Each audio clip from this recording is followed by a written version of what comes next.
impeach Agriculture CS Franklin Mithika Linturi over the fake fertilizer saga. Remember, 4 days ago, the KL Chemicals, the chief operating officer of KL Chemicals, one of the company that is implicated and was shut down by the Agriculture CS, implicated top government officials in the office of the president in regards to that particular saga. But we'll be talking about that later on in the big conversation, as well as the issue of flooding and Nairobi County, rather at large. But at this particular moment in time, we just take a brief breather. We'll be back with what is making headlines in the newspapers this morning.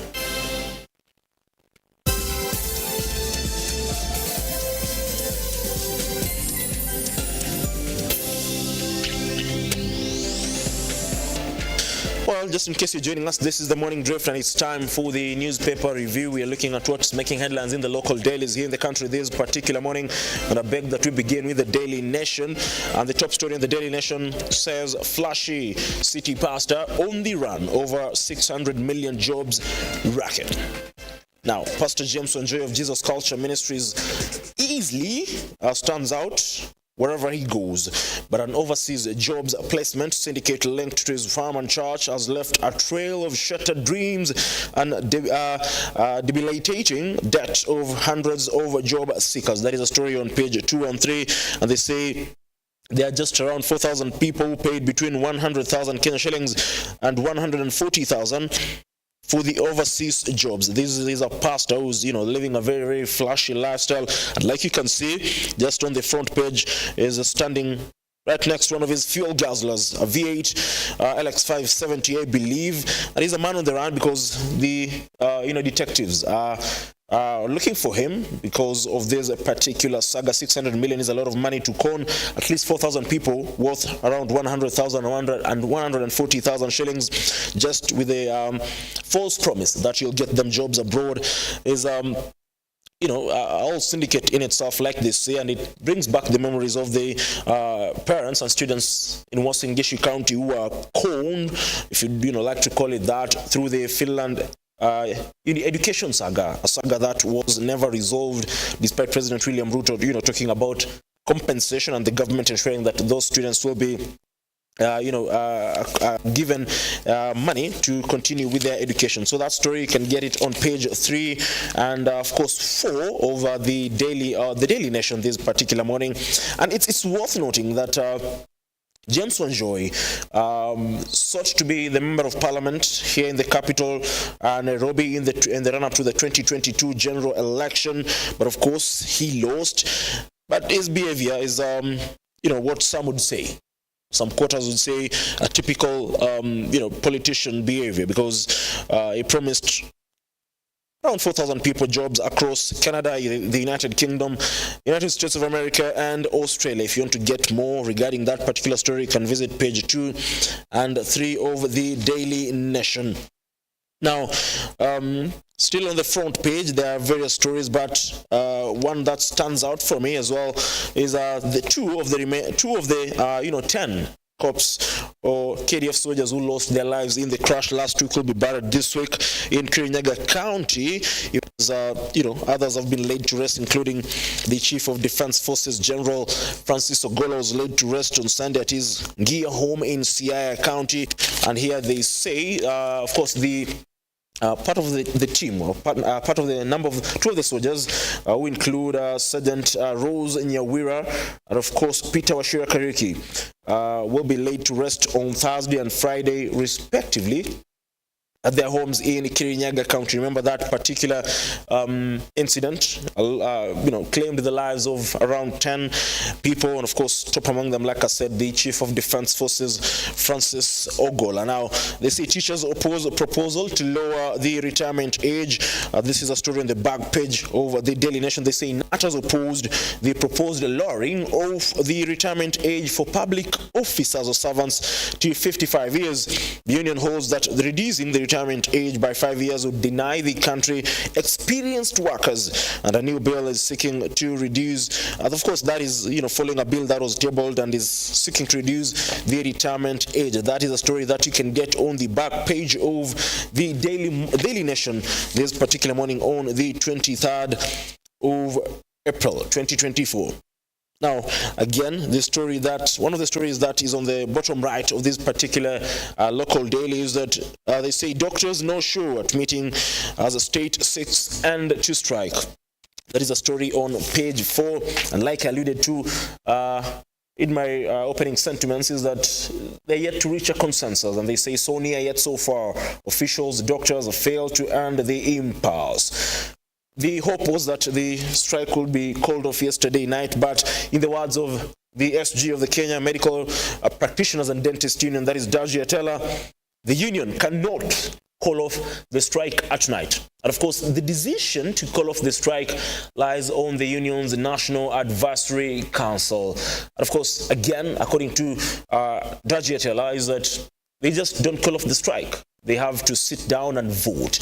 And of the 36 members, rather, will be voting in regards to whether the union should end the strike. They need 75% of the vote for them to call off that particular strike.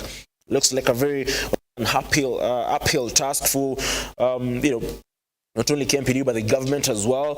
But I'll be following up that particular story. And of course, like I said, that story forms basis of our conversation this particular morning. And finally, on the Daily Nation this morning, on page 6, they say, Circling Turi, Halwale says over fake fertilizer scandal. That is Kakamega County Senator, who also doubles up as the majority whip in the Senate. As you know, he's calling on, or rather for, the impeachment of Mithika Linturi following the fake fertilizer saga. And just to quote what he says, when Kenyans went to the polls on the 9th of August 2022, they did not know that they were voting for conmen and thieves who rob old women who toil on their farms for food to survive by selling them stones instead of fertilizer. You don't say that is a very interesting statement from Boni Halwale, because he says Kenyans voted for conmen and thieves. It is worth noting that cabinet secretaries are not voted for. You only vote for the president and his deputy.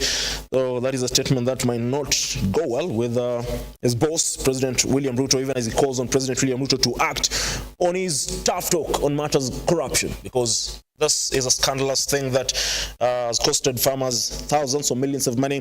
And again, just to wrap up, is that the president talked about food security being one of his main agenda, and this particular saga scuttles that particular ambition, if you'd call it that. But on that note, we just jump straight away to the Standard this particular morning, and the top story is they talk about the cost of living, and they say the cost of living, facts versus fiction. Experts say the recent reduction in the cost of power and fuel, as well as the rally of the shilling against the US dollar, has more to do with market forces than government interventions. You can get an, of course, in-depth analysis on that story on page 26 and 27. But they've just sampled a few, prices and, ratings of various commodities here in the country. At the moment, the shilling against the dollar, the shilling is trading at 134 against the dollar.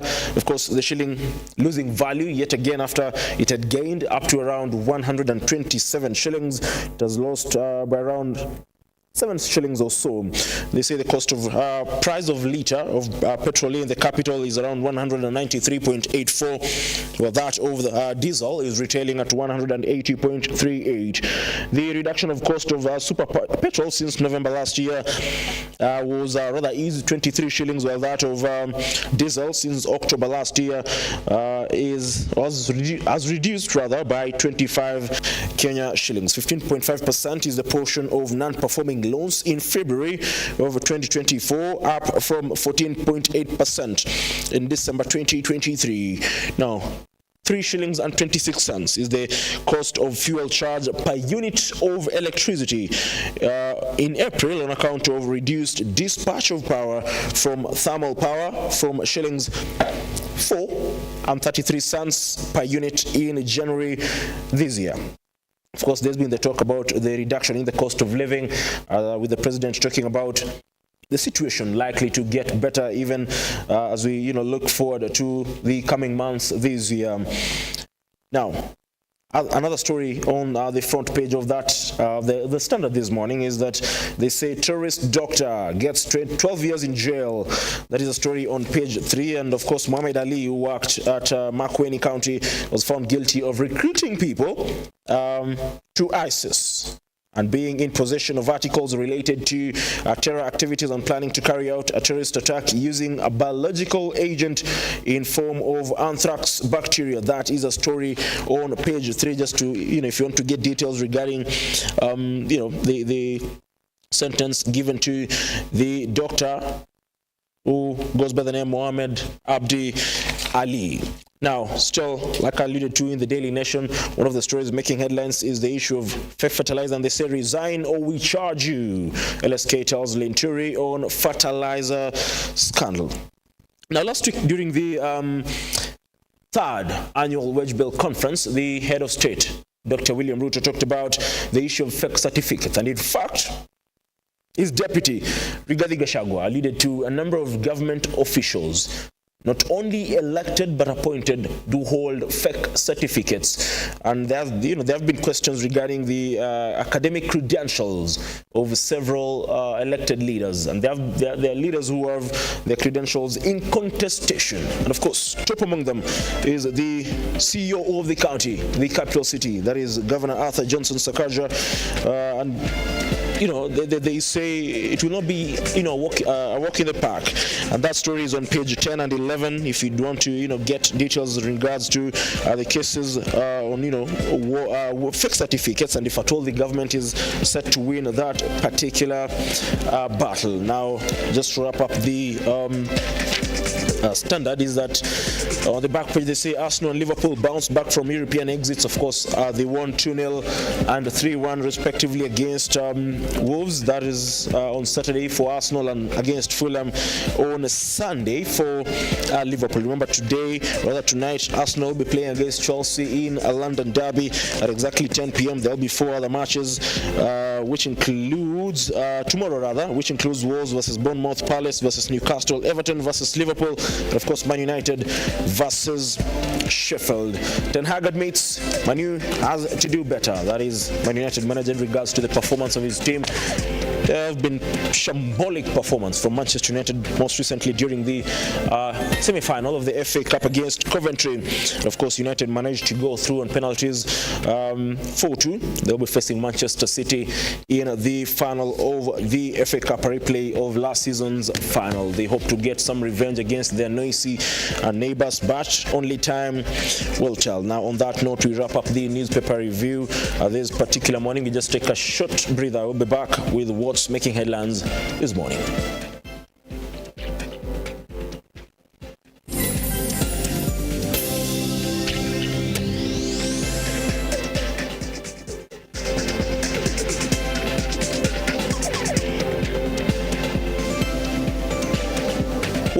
Thank you very much for staying with us. Like I said, you can watch this particular show live on our Facebook and YouTube pages at Lookuptv. And in case you're joining us, you're just in time for the news making headlines this morning. Now, 6 people have been confirmed dead after being involved in a road accident along the Narok-Molot Road in Narok County. A police report says that the fatal accident, which occurred in the Silanga area, saw a Subaru Forester colliding head-on with a Toyota Sienna while trying to overtake. Police say that the Sienna, carrying 6 passengers, was heading towards Molot, while the Subaru was headed towards Narok. Around 9:30 p.m. Sunday evening, and 6 people who were destined for their homes from attending to different things met their death after a Toyota Sienna car they were traveling in was involved in an head-on collision with the Subaru Forester at Silanga, just 4 kilometers to Narok town. According to Narok Central Sub-County Police Commander John Momanyi, among those who died is the driver of the Toyota Sienna, said to be overtaking at the time of the accident. As a result of the accident, unfortunately, we lost 6 lives, and we had 11 passengers, that is inclusive 2 juveniles who were rushed to various hospitals within Narok County, and the bodies of the 6 deceased were taken to Narok County Referral Mortuary. The allegation of the Toyota Sienta overspeeding and overtaking were confirmed by Chris Saoli, passenger who was on board the Toyota Sienta. Gari ilikuwa kwa speed, hiyo gari aina Sienta ilikuwa inafuata lori nyuma.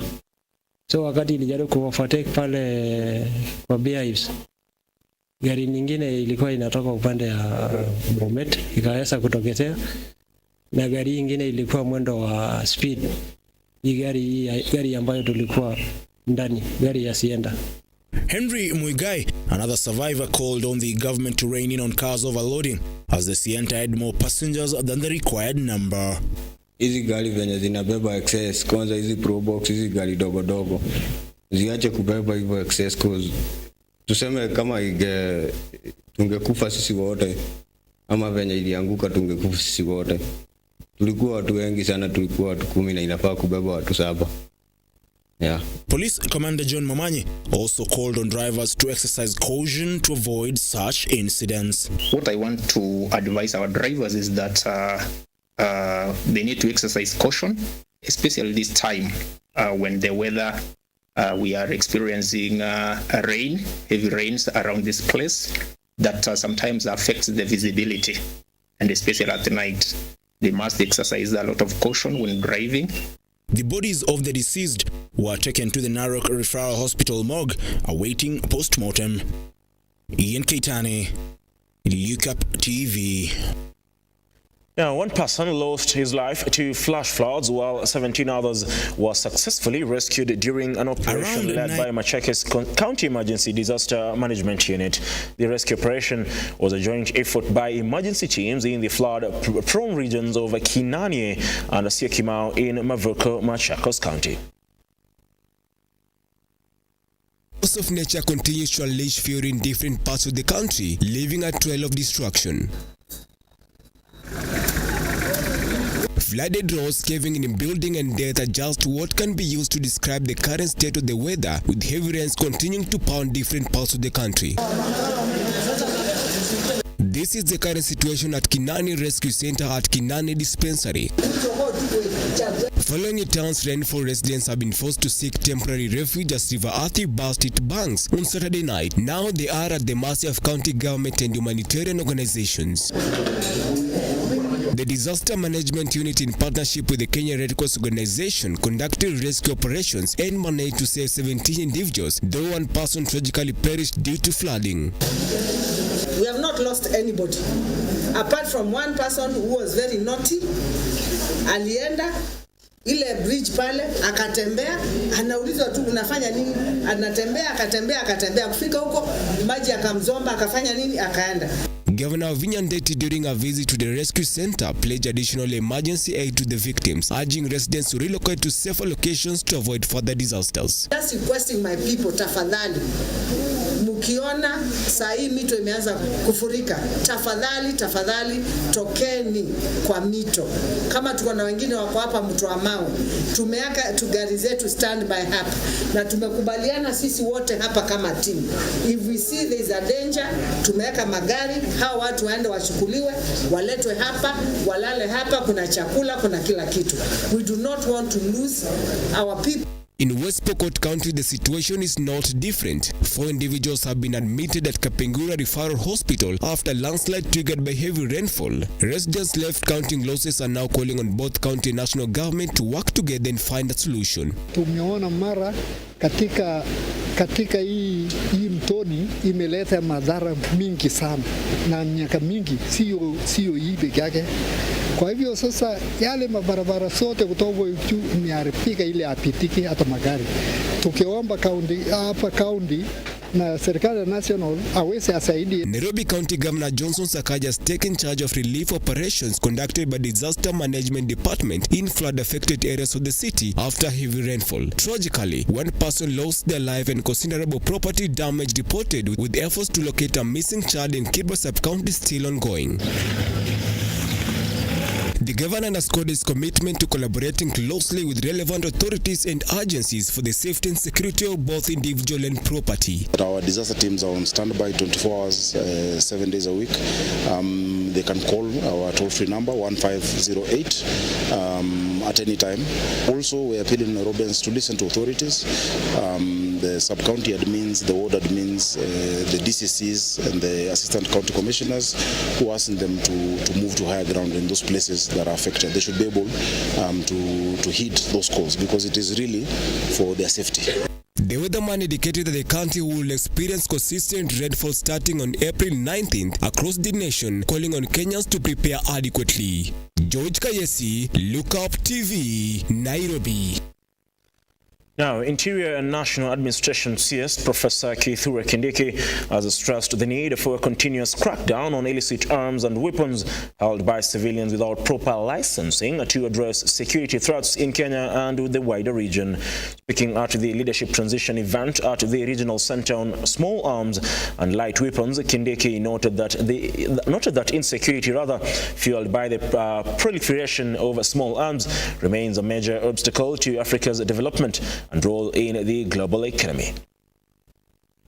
Thank you very much. Honor, our chair of the council. As cases on insecurity continue to rise, Interior CS Kithure Kindiki has vowed to end the trafficking of illicit light, saying they raid the weak point in the insecurity fight. Speaking in Monday during the handover ceremony of the Regional Center on Small Arms Executive Secretary, Kindiki said that this will make regional countries peaceful and secure.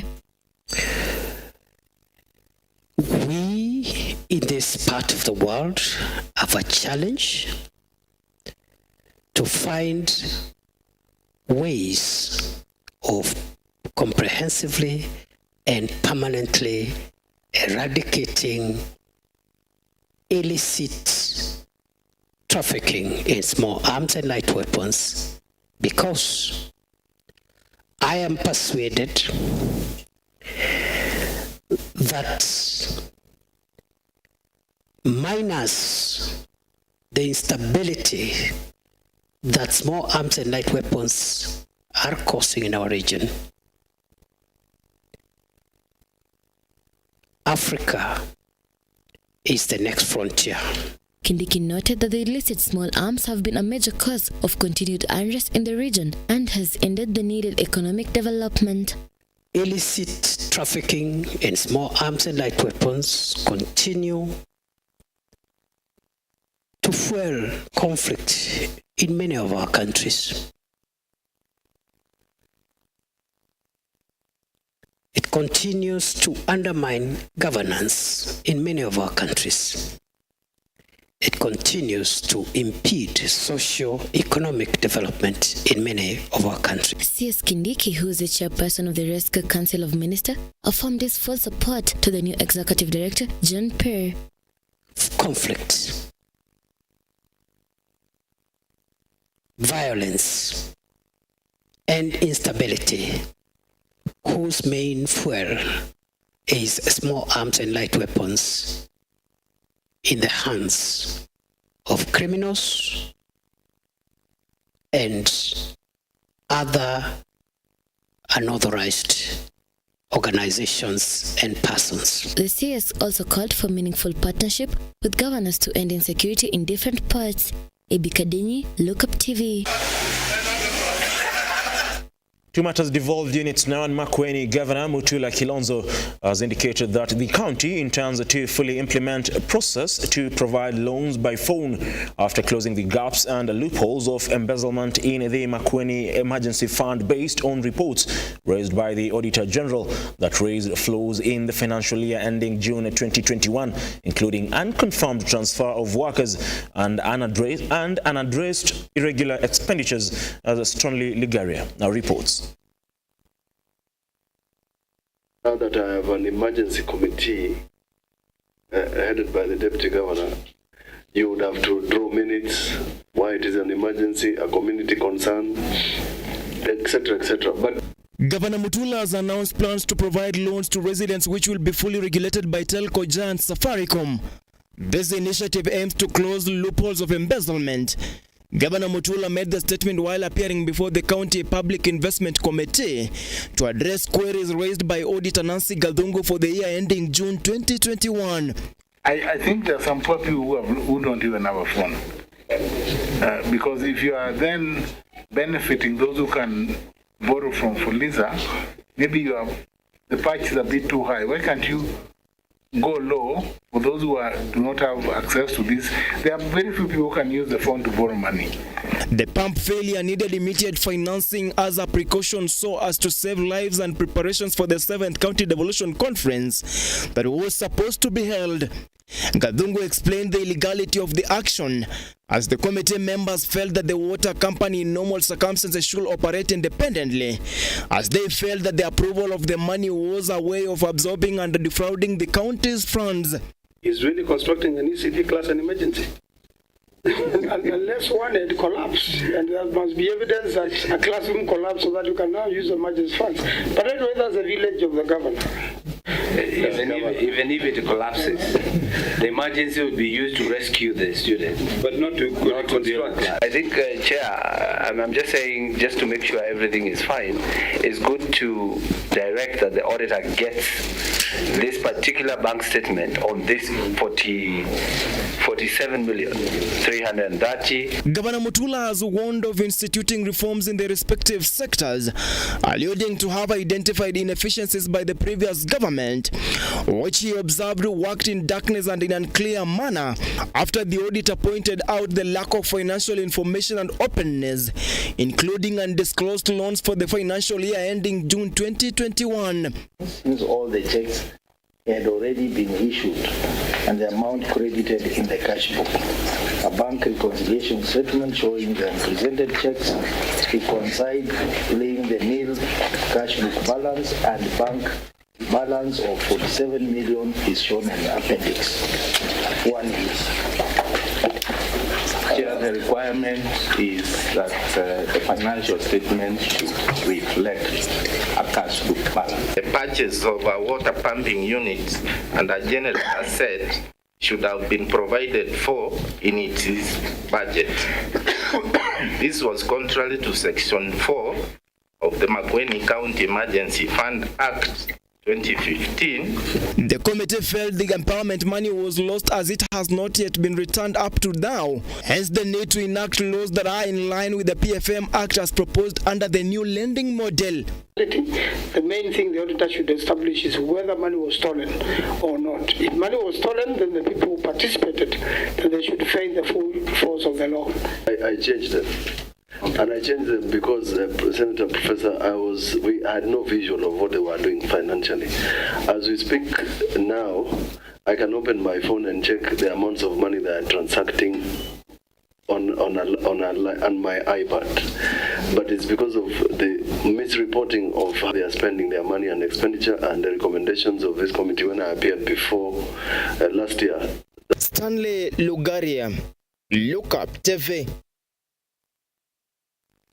Well, those are just some of the stories making headlines across the country, but at this particular moment in time, we'll just take a brief breather and then we'll be back with a big conversation. Edward Gidaiga is here, and of course, Professor Fred Gola is also here. We'll be talking about matters, the fake fertilizer. LSK now threatens to, of course, petition the National Assembly to impeach Agriculture CS Franklin Mithika-Linturi, and as well the issue of the doctors' strike, with the doctors given up to today to finish their deliberations and, of course, finally engage with the government. That after there's a break. Don't go away.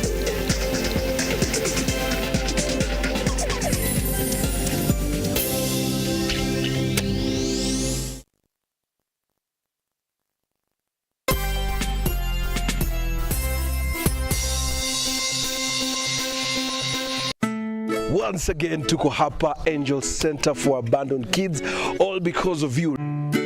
My name is Catherine Wanjiru.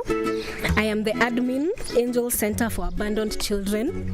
Our founder is Wamaitha Mwangi. We currently have 64 children, 32 going to school, and among those 32, 2 are special children, and we are left at the home with 32.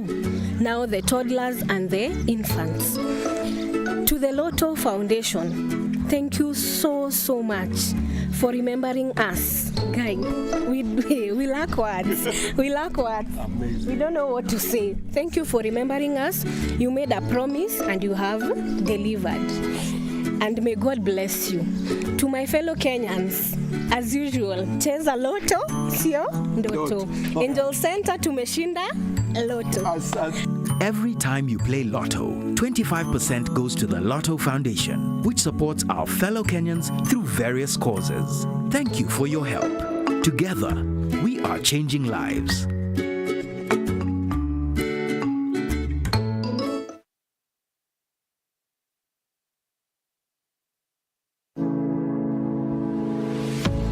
University of Nairobi is a distinguished institution of higher learning dedicated to nurturing your intellectual curiosity and pushing the boundaries of knowledge. From state-of-the-art laboratories to modern libraries equipped with the latest resources, we provide you with the tools you need to succeed. Choose from a wide range of programs designed to prepare you for challenges of tomorrow's world. Whether in STEM, humanities, business, or the arts, our strong industry connections and career service support will help you translate your education into meaningful career opportunities upon graduation. Join a vibrant community of scholars from around the world, fostering cultural exchange, collaboration, and lifelong friendships. Book your space now for September intakes. Log in to https://www.uonbi.ac.ke for a wide range of courses to choose from. You can also contact +254 020 491 0000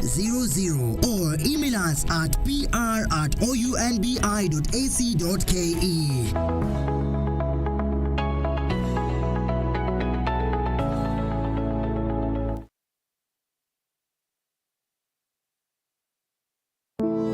Save a Life is a non-profit organization that has taken the front line in transforming lives in the entire country. So far, we have transformed the life of over 100,000 people through our programs, which include medical support, youth empowerment, street family program, feeding program, and climate change.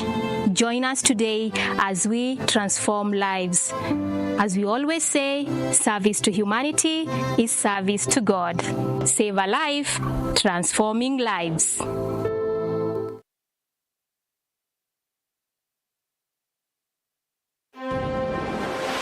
Come, let us show you place spot to build your dream home in Baraka Garden, situated just 5.4 kilometers from Blue Post Junction along the Thika Gatura Road. Place finest with secure gated community, Majina Stima Eco on-site, Usitans na stories za title deeds ziko ready. Plus, flexible payment plans and financing options. Pay 30% and clear the rest in installments. Get in touch, twende site visit.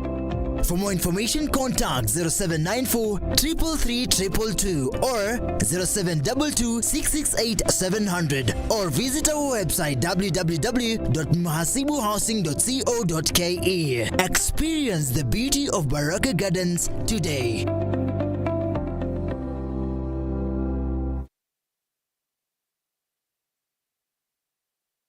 Are you an SME looking for a media partner? Look no more, as Lookuptv got you covered for all your visibility and marketing needs. We at Lookuptv understand your business needs and want to work with you on your marketing journey, giving you solutions that will take you to the next level.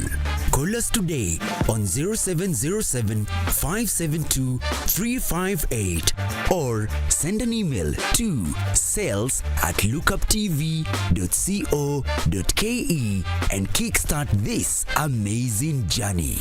Welcome to Lookuptv, your official SME media partner.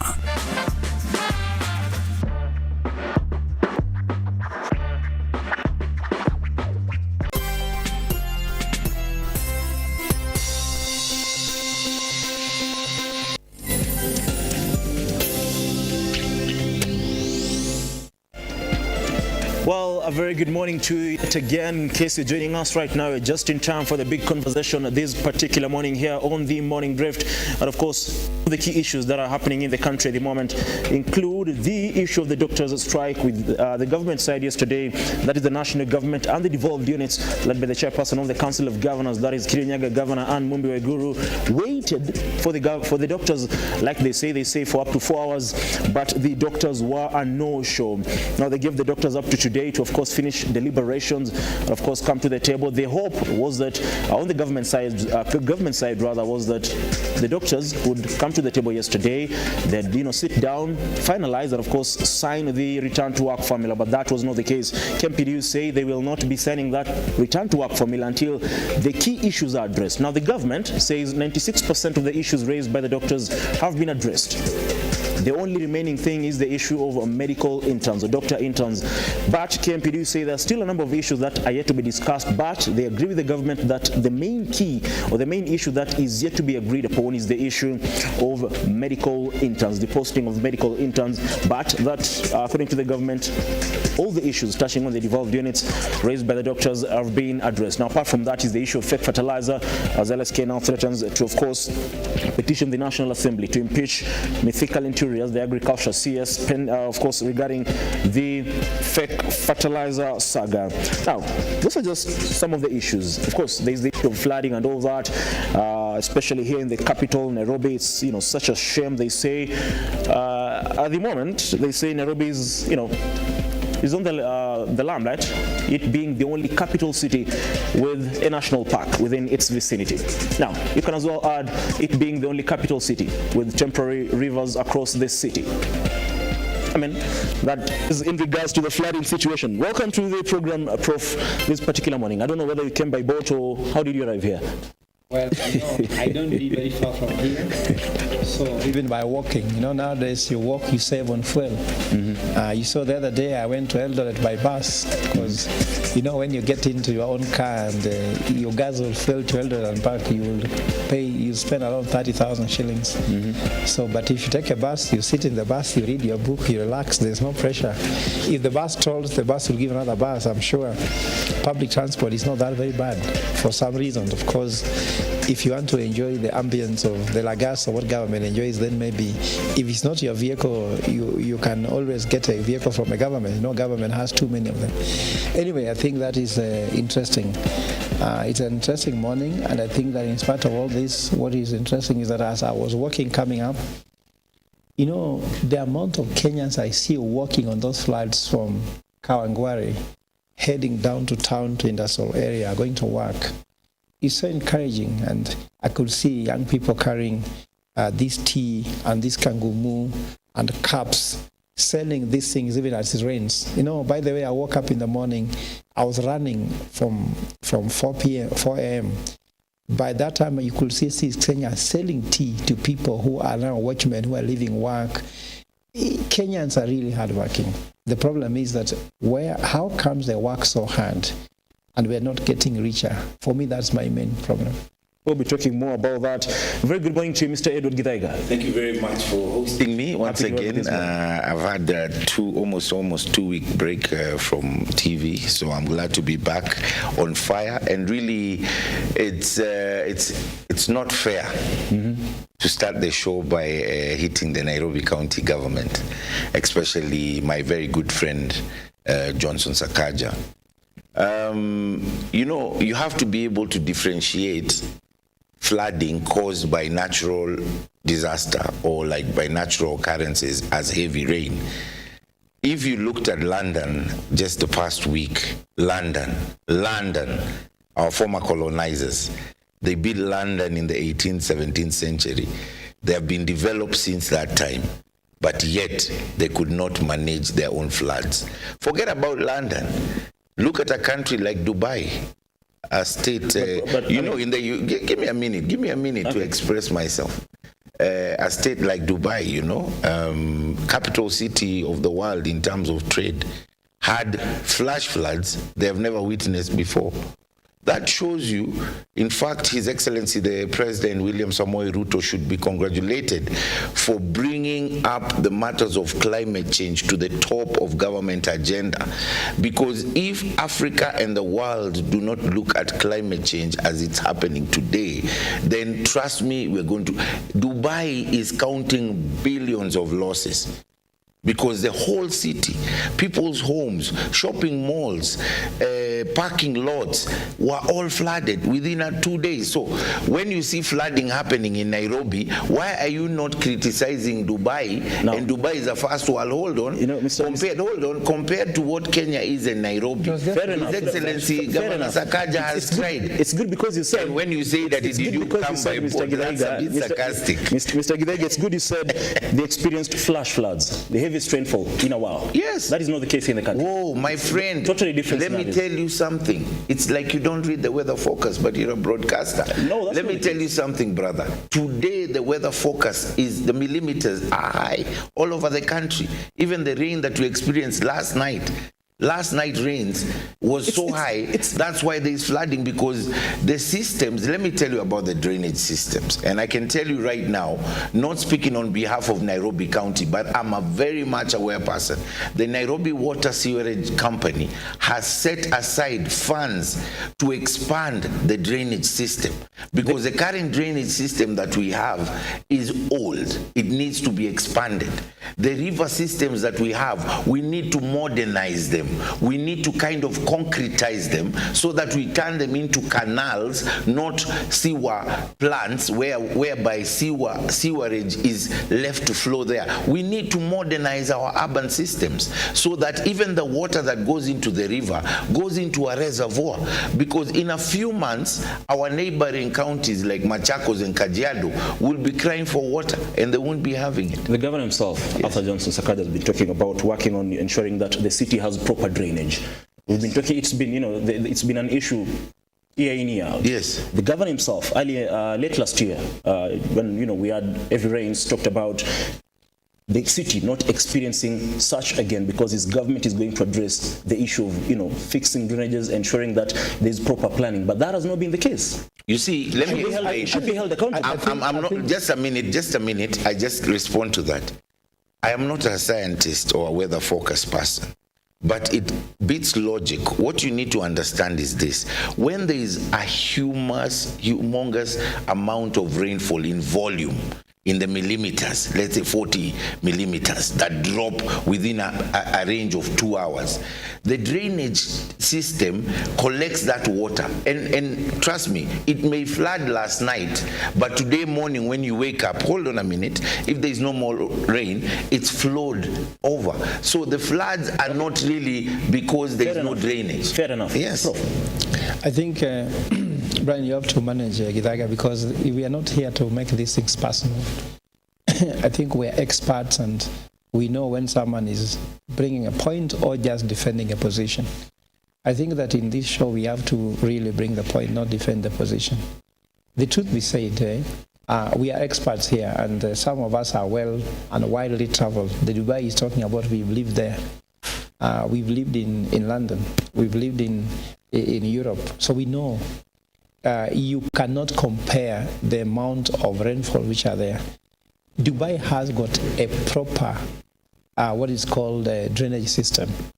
In Nairobi, is there a drainage system in Nairobi? What is it? Could you tell us what is the sewer percentage that is required? Nairobi only has 3% of the sewer that is required. That's the fact. What has Sakaja done about it? For me, I heard some rumors that either Tim Wanyonyi or Babu Owino once become governor of Nairobi. I'm praying, because Sakaja was the wrong candidate in the beginning.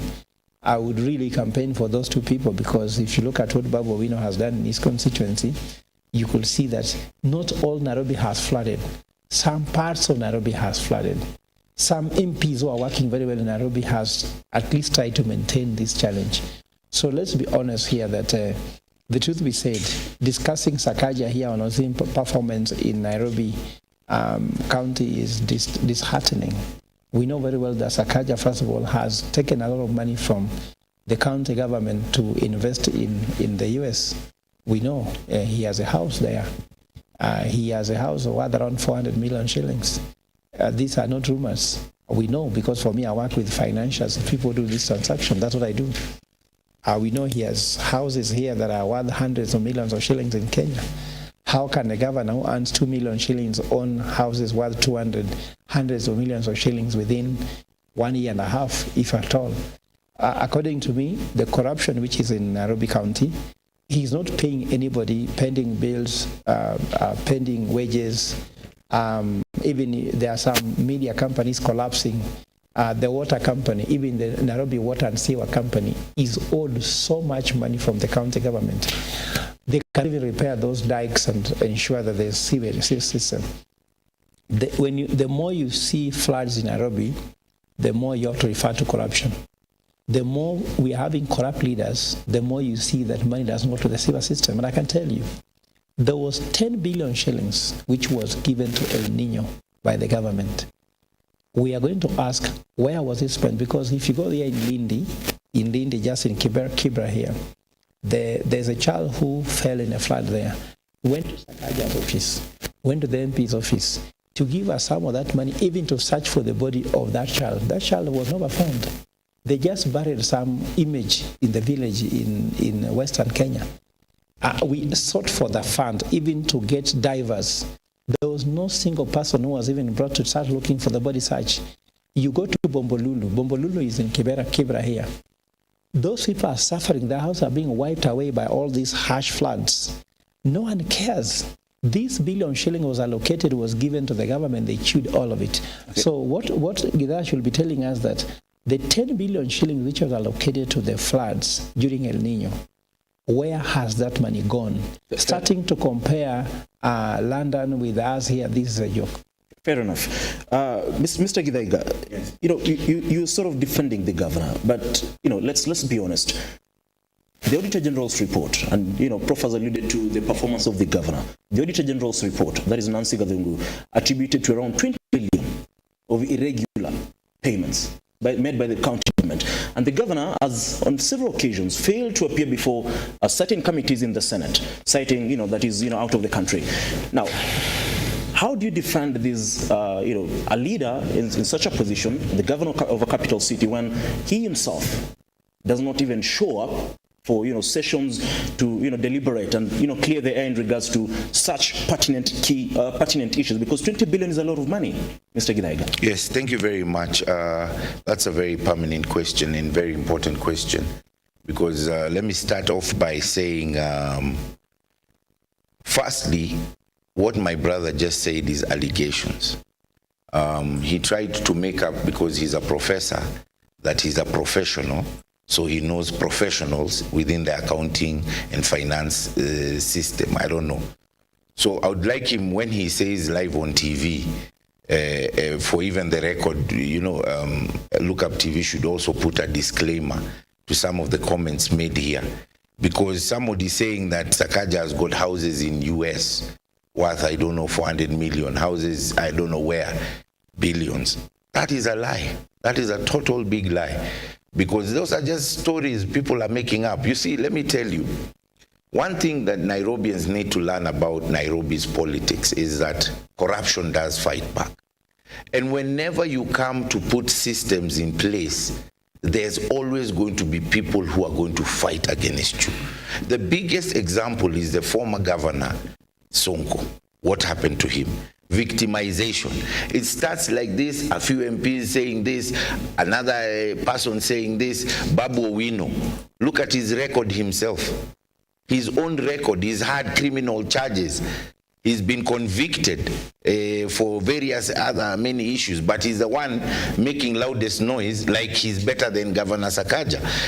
People are politicizing these matters. It's because they have interest. So some of these people, even Professor, seems to have joined the bandwagon of of those people who are attacking Governor Sakaja. I believe there is a concerted effort of really trying to show that Governor Sakaja is incompetent. But it's in public domain that this is the Auditor But you see, let me tell you, I'm coming to that part. I was just finishing up with this political noise that is being made. made, so that then the public can then be swayed to believe that Governor Sakaja has failed. Governor Sakaja has succeeded on many ends. It's just that there is a concerted effort to, you see, he talked about Tim Wanyonyi, he talked about Babu Owino. Those guys are nowhere near getting to Sakaja, what Sakaja has been able to achieve for the county government. One of them being the Dishina County. The Dishina County has changed. And these are fundamental changes. You know, politicians like him, they only look at the ugly side of things rather than looking at the positive side. And that's the side that, you know, perhaps maybe many Kenyans would like to hear, perhaps only the negative. However, I want to cross back to the issue that you raised concerning the Auditor General, the control of budget. Indeed, the billions, for which year? If you ask yourself, the 20 billion that is being raised, it's for which year? It's not for now, my friend. Have a clear look at that Auditor General report and find out that it is not now. In fact, the only payment that Sakaja tried to make, which was legal, was stopped by the Comptroller of Budget. Now, hold on a minute. That's what I'm saying. Listen, you have to differentiate. When you bring the issue of 20, wait, hold on, just a minute. When you bring the issue of 20 billion, because this is hysteria.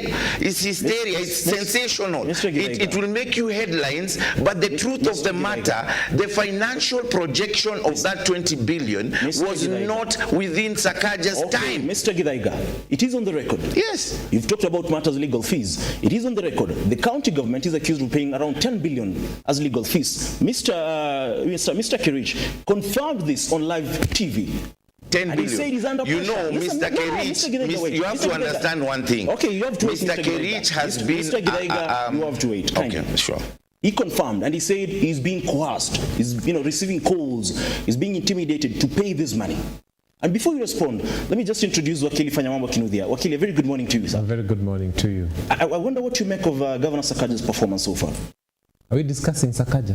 Is he worth the airtime? Who on earth woke up one morning in their right mind and cast a ballot to vote for Sakaja? He has performed so horribly that the deputy president and the president had to go to Bomas of Kenya and start talking about academic qualifications, and who amongst the leading fraternity is sitting on the dais without requisite academic qualifications because they are looking for a way to throw him out. My own MP, who is a UDA MP, did a press conference the other day, John KJ Kiarie, and said the city, quote unquote, is being run kiuduvo, which means without any plan. These are UDA people. The control of... Do you know, someone woke up one morning and decided to threaten the county. And for the county going to defend themselves from that threat, that lawyer was paid 63 million. So when you connect that to what is happening in terms of drainage, where I live near Lenana School, there was a problem of drainage. A simple mtaro. We contributed 500 shillings each, 10 people, 5,000. Yesterday we put in 10 people there. And the 10 young men each got 500. Water is flowing. It was an issue of just dredging the mtaro.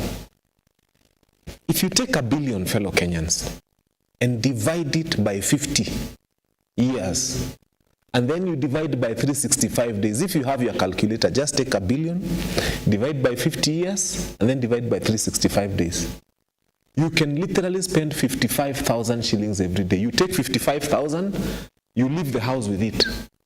If you go out there and there's money remaining, you throw away in the mtaro. You collect another 55,000 tomorrow and spend, and kama itabaki unapatia chokora. You will do that for 50 years. So if 5,000 could do one trench at my place, it means the 55,000 would have done 11 different trenches in 11 different wards. Nairobi has 85 wards. We don't have a governor in Nairobi. Anybody who is imagining that we have a governor, we have somebody occupying the office of governor. Now, but he is not, technically speaking, when you are called, let me tell you, it is true that 10 billion out of the 20 has been spent on legal fees only, And it is true. By the way, I love the fact that it is the controller of budget within this UDA government who is telling us that between when Sakaja became governor and now, he has spent 10 billion on legal fees. And what we've been telling people, forget about if I was governor today and there was a question of 5 million missing for public coffers, I would attend Senate to go and clear the air about that 5 million. Because the amount of pain and sweat and blood that Kenyans give to raise taxes, hata kama niyo 5,000, you should not be discussing whether it is 10 billion or 20 billion. We should be saying a governor is answerable even for the loss of 1 million shillings. And Sakaja does not fit the bill to be governor of Nairobi County. Let us never have a conversation about his suitability. That one was decided a long time ago. He's not suitable. I think the question we should be discussing is, why are we still keeping a person who is unsuitable to be governor in office? Fair enough. Coming to you, Prof, I don't ask you one question, because this has been subject of debate at some point in time, because ever since the devolved units began, Nairobi County has been neither here nor there. Is it time we probably think about the Nairobi City County being under the national government? Bring back Badi. Actually, if you ask me, Nairobians have been very unlucky to have the first governor in the name of Evans Kidero, and the second governor being in the name of Mike Bumvi Sonko, and the third governor now, Sakaja. Kananu. Imagine elected, that is. Somebody, Kananu was just something on the road, but we're talking about elected. And let me tell you what, my brother, what we need is proper civic education. We do not want to kill devolution. And remember that why Nairobi is not really relevant to be as a county is that county devolution was supposed to take resources mashinani, and Nairobi is mashinani. Nairobi is not mashinani. So resources are always been here. In fact, if you ask me, in the Solomonic economic model, we talk about the issue of doing what's called sub-national budget, so that money can start going into regions. Forget about the issue of national budgets. National budgets, what's it called? They do national priorities budget, which is actually political priorities, not really priorities for the country. And let me tell you how this works. If I was a head of state, I'll look at Taita Taveta and look at what are the potential for Taita Taveta and put money in Taita Taveta according to the potential, not just talking about this is the population of Taita Taveta, let me give this money. Or the constitution says share 15%. Do you know there are some parts of this country, if you put more money, for example, Rift Valley is the breadbasket of Kenya. How much money really goes to Rift Valley to produce the food?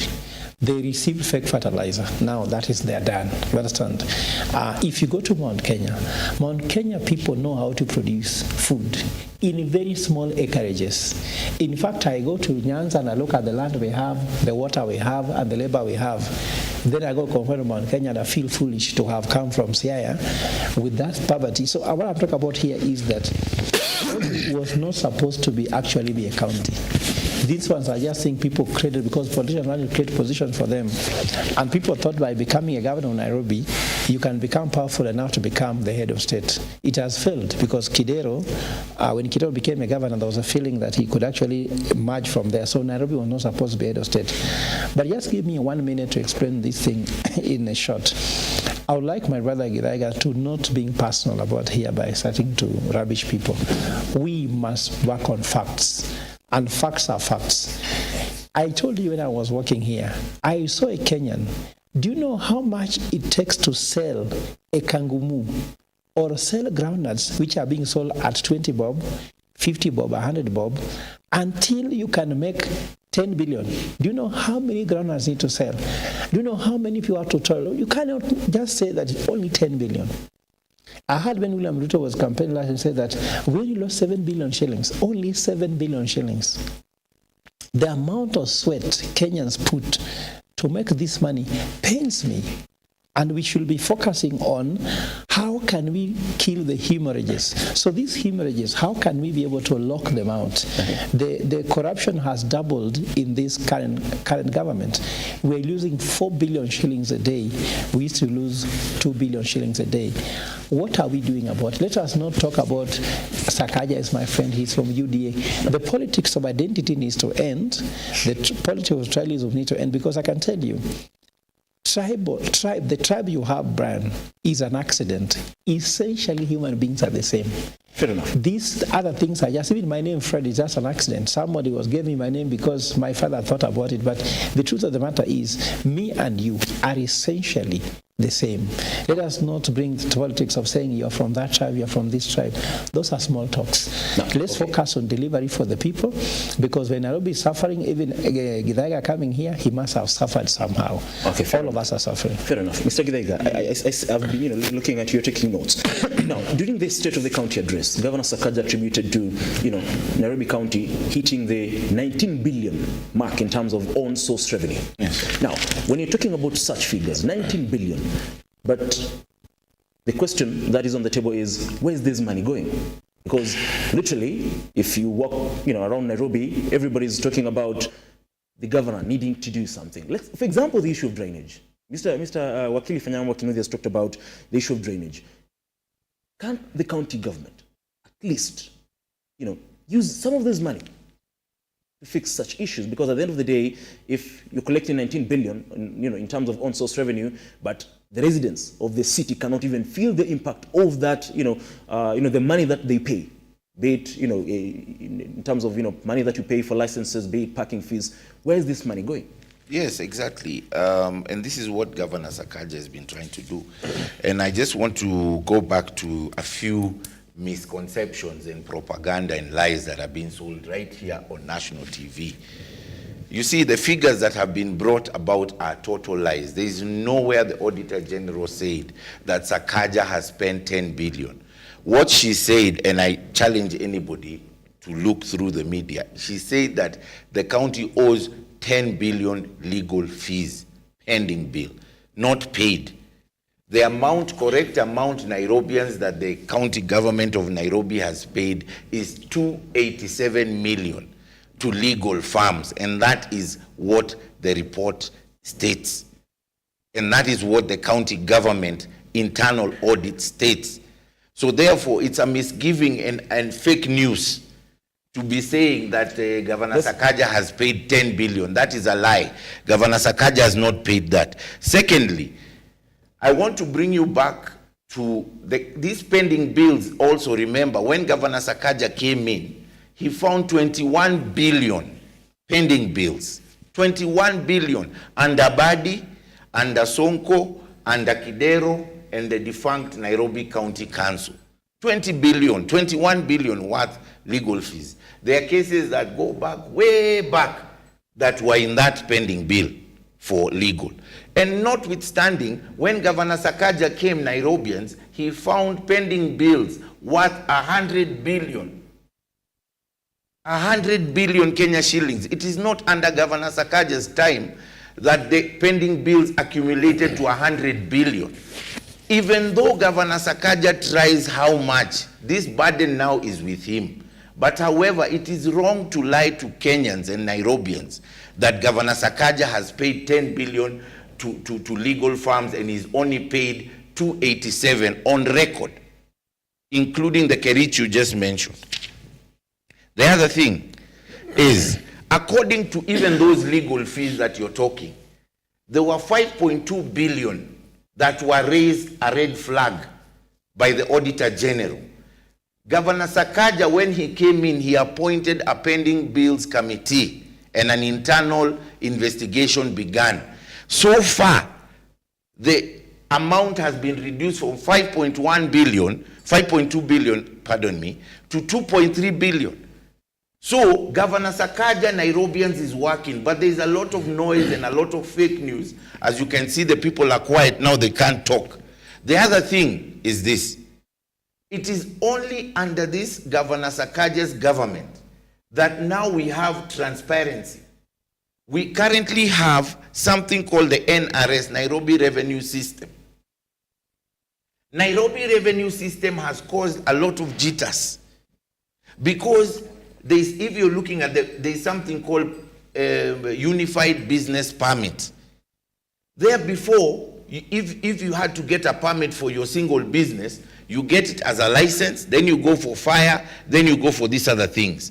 You asked about the projection of 19 billion. That's where I am now. Governor Sakaja has set out strategies of revenue collection. Number 2, he has come up with a devolved unit called the Bora system. The Bora, whatever, B-O-R, Baraf, yeah, Baraf. It depends on what accent you want to use, which is going to decentralize the services from City Hall to the Mashinani. No, listen, so that's why I'm telling you, you see, when you have great plans, like you're feeding 250,000 children every day for 5 shillings, and you have people who are beneficiaries from hot lunch, who used to sell the food to the children, and all these cartels that used to make money from corruption, they are the ones fighting Governor Sakaja. Now, for the record, trust me, even if we were to hold a ballot today, Governor Sakaja would beat Babu Owino anytime, any day. For the record, and even the pending bills in Nairobi County is 107 billion. That is for the record. The report by the issue of legal fees, it is reported, and the county government of Nairobi owes legal fees amounting to 10 billion shillings. Understand? And for the record, again, you've talked about, because I hear you and you talk about, the issue of school feeding program. I challenge you to tell me what Governor Sakaja has done to improve the health sector. The health sector? Yes. My. The first time in Kenya, we have an intensive care unit in Bagathi. The first time in Kenya, we have an intensive care unit in Mama Lucy. The first time in Kenya, right now, we have eye clinics where all people, everybody is going there for free eye clinic. The first time, wait, hold on a minute. Wait. For the first time in Kenya, we have a Nairobi mortuary that has been improved. Listen, Mr. Gidai. No, you asked me about, hold on, my friend. But you need to be factual. My friend, no, you need to be you see, when you ask a question, I'm not the one who said the question. You need to be factual. When I'm answering, I'm being factual. You're not being factual. What do you mean? What do you want me to tell you? You're not being factual. What do you want me to tell you? For example, the issue of mortuaries. The Senate committee has been has gone to, for example, the city mortuary. Yes. And it's in a pathetic state. Let me tell you what had happened. No. Let's put it right. What happened at the mortuary at that time is that there was a go-slow because the workers had not been paid. Governor Sakaja is one of the only governors in Kenya who pays his workers on time. But however, during that 1 month, in fact, it was in the committee. It came out in the committee at the end that there was a go-slow in the mortuary. So when they went there, you understand? They found the go-slow. You need to be orderly, Mr. Gidaiga. Yes. Wakili. Because clearly, whatever Mr. Gidaiga is saying, the issue of, ICUs, the issue of mortuaries. They're there. We'll be there. They're there, brother. You speak fast. Let's go slowly. I would like Gidaiga to say, this is 20 billion shillings set out for this. 2 billion went here, 3 billion. Then the noise is not there. We hear the signal. When you listen, we are getting noise. We are not getting the signal. We need to get the signal. Let me tell you. But then you see, you're giving him a chance to respond and Mr. Gidaiga, you've spoken for like 4 minutes. Let Wakili speak, kindly. You see, when you want to know a tenderpreneur governor, they invest in things that would cost money. If I invest in an ICU before I invest in doctors, it tells you, let me tell you, who needs an ICU if you prepare the doctors well? Most of the times, we are always ready to treat the sickness. Some of the diseases that we are treating in our hospitals are caused by this bad drainage and this raw sewer that is moving all over the place. How many of the diseases that we are treating today, malaria, caused by mosquitoes all over, and in fact it's still the leading killer in Kenya, for your information, malaria, beyond everything else, many years after independence. then followed by akina typhoid and cholera and the others. Before you tell us nonsense of putting up ICUs for us, just take care of what is taking people to the hospital. And one of them is that dirty drinking water, raw sewer flowing all over the place, and lack of spaces for these children to play.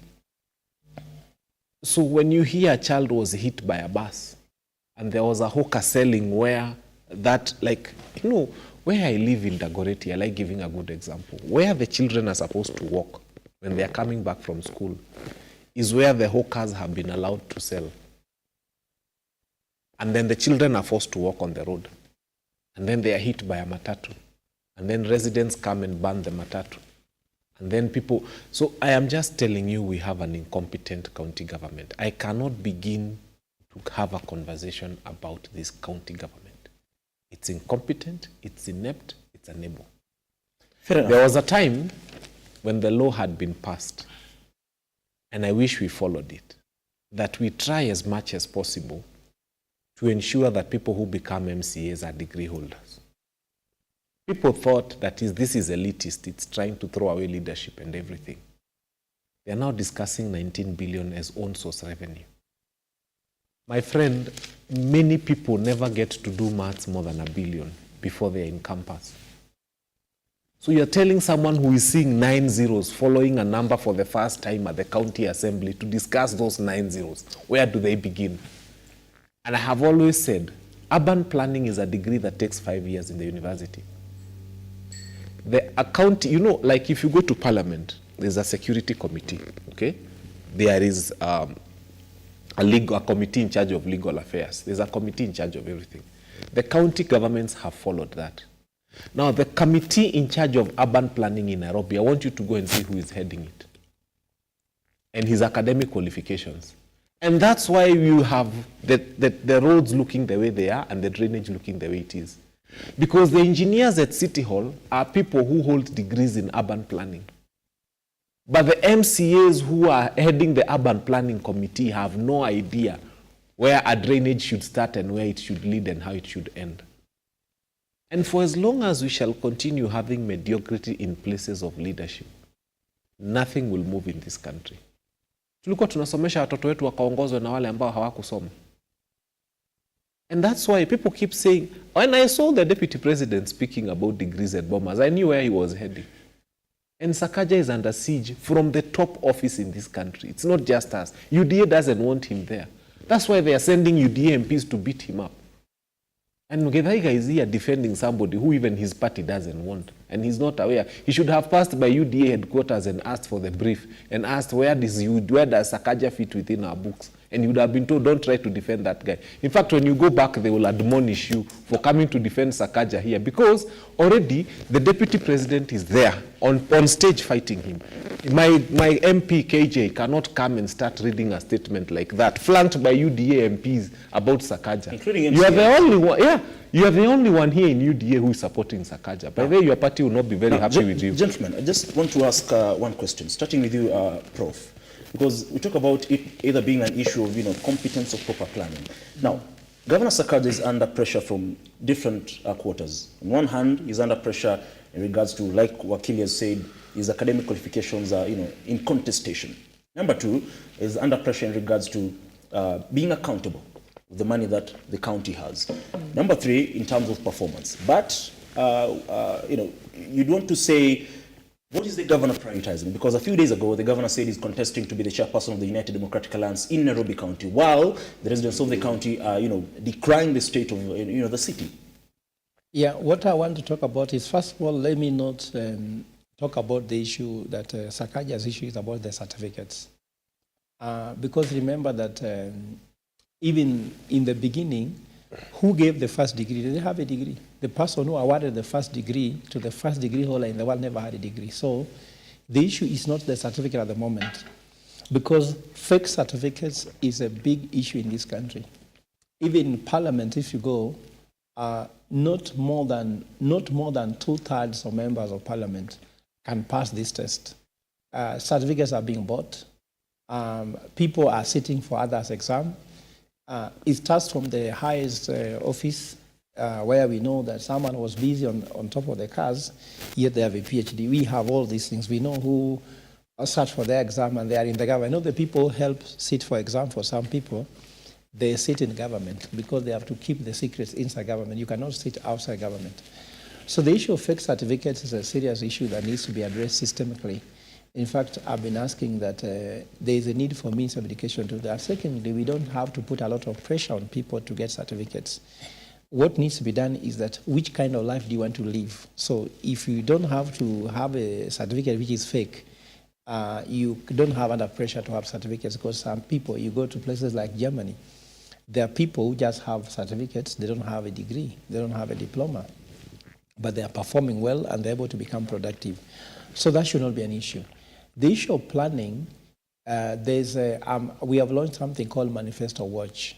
I'm the patron of this initiative whereby you can put Sakaja's manifesto on that platform and Kenyans can judge. Let us be more quantitative than just being opinionated by saying, I think he's doing well, I think he's doing wrong.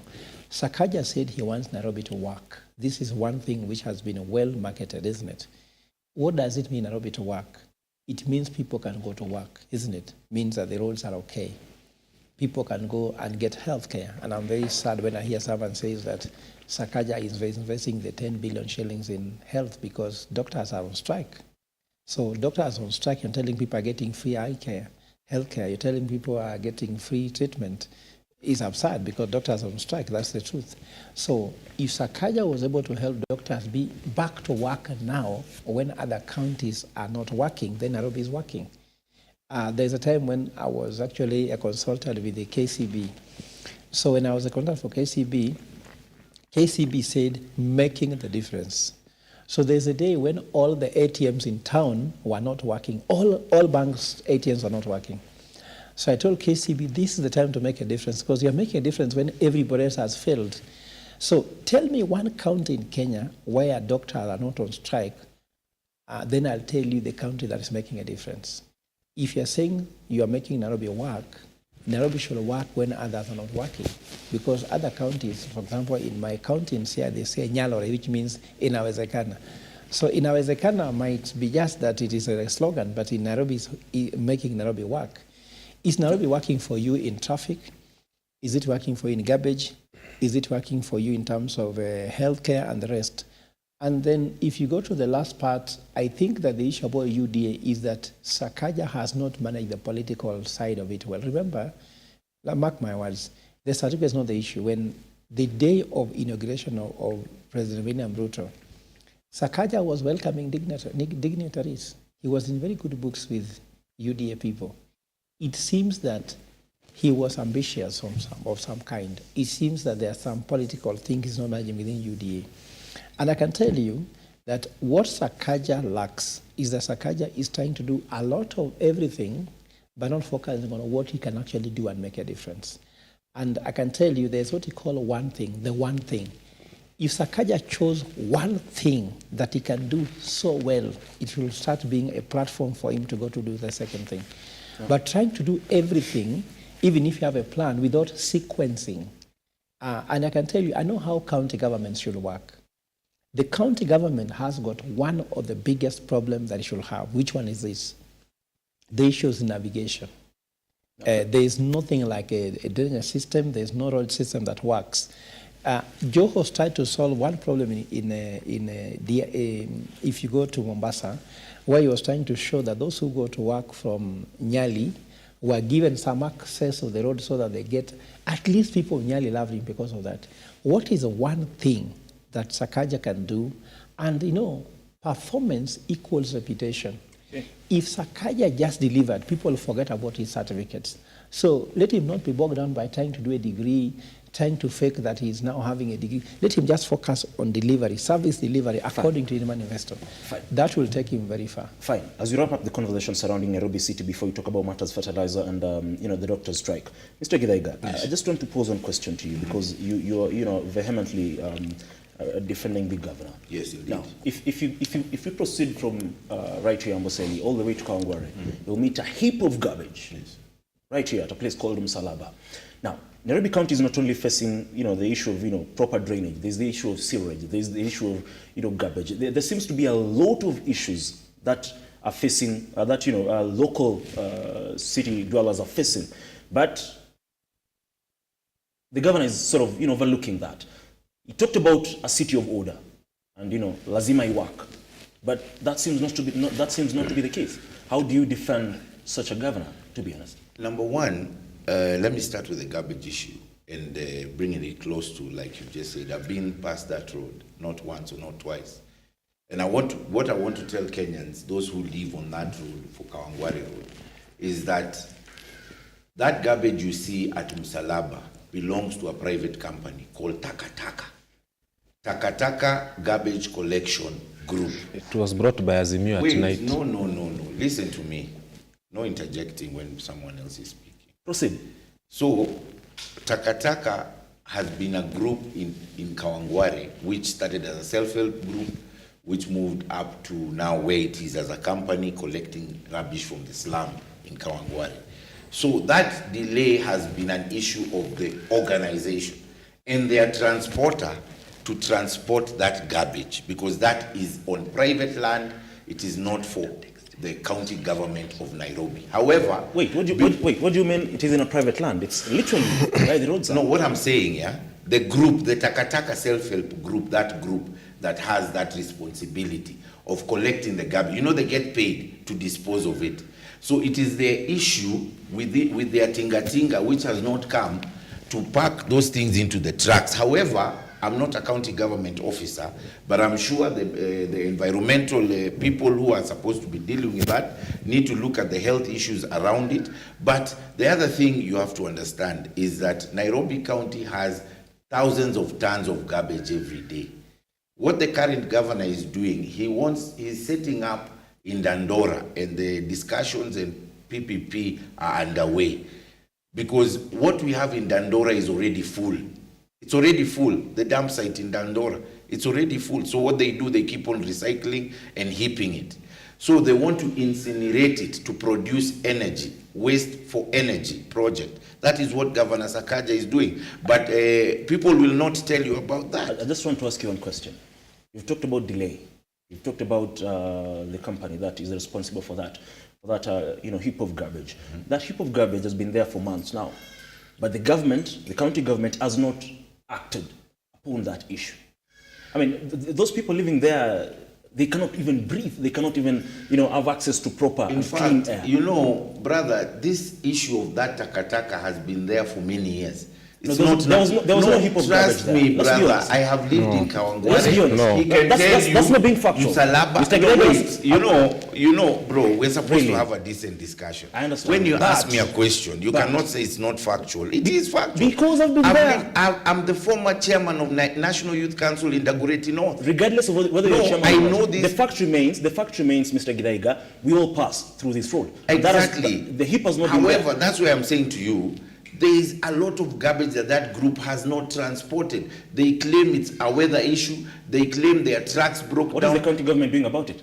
I'm not a representative of the county government. But you're defending the county government? Yes, I'm sure. Now that you've informed me even live on air, the first call I make will be to the Director of Environment to deal with that matter. Wow. However, I did not finish. You see, you took my time.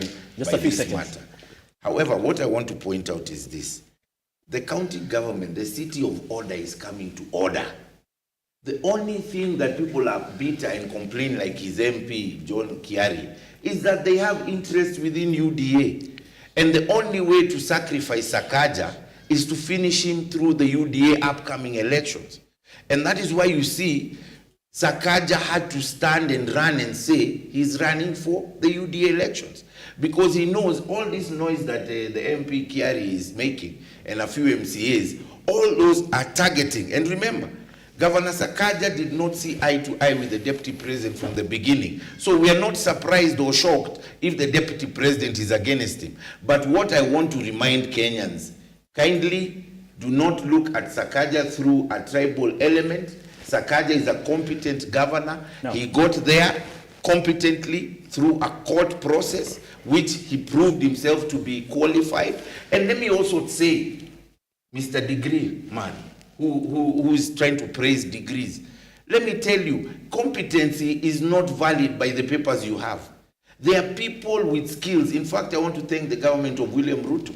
They came up with skills for certification, because for a long time, people who do not have degrees in this country, and this is one of the pressures that has forced many people to even buy degrees. No, I'm not admitting anything. I'm just saying, I myself will sponsor a bill in Parliament for that we cannot be led. This country has been led by people with degrees, and where have they taken us? Where have they taken? If you look at every sector, if you look at every sector, we have is people with degrees. It's people with degrees stealing from you Kenyans. It's people who have studied. Let us not use a paper to be the standing point for which the country needs to move forward. Okay, so and we must sponsor that bill in Parliament. Are you in a way trying to justify that it's okay? Chance. People without papers can also steal from my chance. It's against the Constitution. That's why today to be an MCA, this is what I want you to understand. Because to be an MP, okay, order, Mr. Ginai. Yes. Here, look at it this way. You go to an airport and you want to fly to the US. Someone tells you, I don't have to have any qualifications in aviation to fly you. Just get in the plane and take you to the US. Would you board? You go to a hospital. Someone tells you, I don't have to have a degree in medicine to operate your head. I can just cut and remove the brain. I know where it is. Will you put your head on that bed? You go to a court. No, we are not. No, listen. Let him finish. Either way, cuts across board. It cuts across board. I did not interfere with you. You see, Mr. Gidaiga, kindly listen, Mr. Gidaiga. When you make your bed, be ready to lie in it. Mr. Gidaiga is unruly. It's a cross board. If you're talking about papers, it's a cross board. Let him finish. To me. So you walk to an architect, and he tells you, I can design for you a house. I can draw for you a 15-story building. I don't have to have a degree in architecture. So people tell you that to operate my head, you need a degree in medicine. To fly me to the US, you need qualifications in aviation. To draw a house for me, you need qualification in architecture. To even become a house help in my house, you need a Form 4 certificate because I want you to do homework, CBC with my children. But to become a leader, to control county billions, to control national billions, you only need a birth certificate. And then you wonder what's wrong with the country. That to even, you see, people don't understand these things. They trivialize education very much, and I hate that. Let me tell you, those doctors you are saying you cannot trust a person who has not a degree in medicine to operate your head, have now been put under the care of a person, and we know, who has got no degree.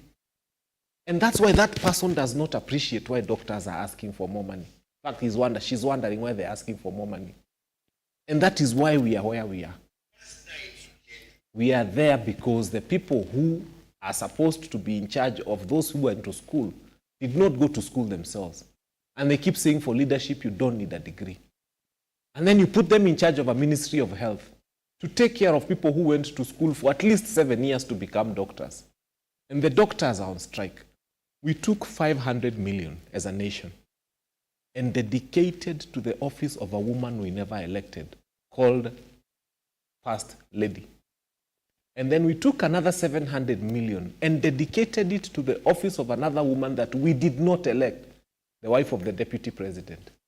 In total, we took 1.2 billion as a nation and gave to 2 unelected women enough money. That is what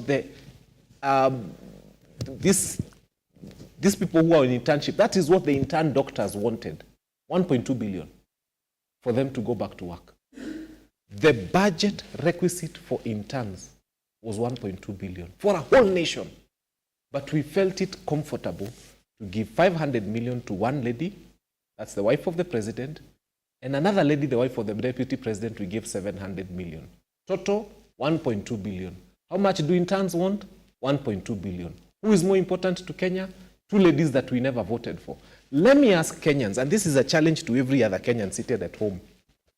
You have been employed as a city hopper driver. Has your wife ever been paid by your employer for being your wife? This is the things we need to discuss. You have been employed as a sweeper, as a cleaner here for Lookuptv. Is your wife paid by your employer because she is your wife? No. No. Kenyans have to take this very seriously. Think about it also this way. That doctor who is on strike, who operates and does serious operations for 3, 4, 5 hours, transplanting a kidney, I wanted you to is hold paid on a to salary that by this government. I just wanted you to hold Is on. the wife paid by the Okay. same government Okay. because this guy is there? Why are we paying these people? I wanted you to hold on to that thought, because I just want us to take a brief breather, because when you come back, we talk about matters, the doctor's strike and the fake fertilizer. So in case you're just following this conversation or joining us, we've been talking about matters, the mess in Nairobi, like they say, and what Governor Sakaja has been able to do, what he has not been able to do. He's been on the spot for failing to honor summons, and of course, he's always been saying he's out over the country. That is made a report, and that has shown that the county government has been unable to account for billions of money, of course millions of money as well, in regards to different departments, be it legal fees, be it 20 billion like the report says in terms of irregular payment. But we take a short breather. We'll be back with matters the health sector, as the government had given the doctors up to today to finish deliberations and of course decide on a way forward, as they hoped that last night they would have signed a return to work formula. Don't go away.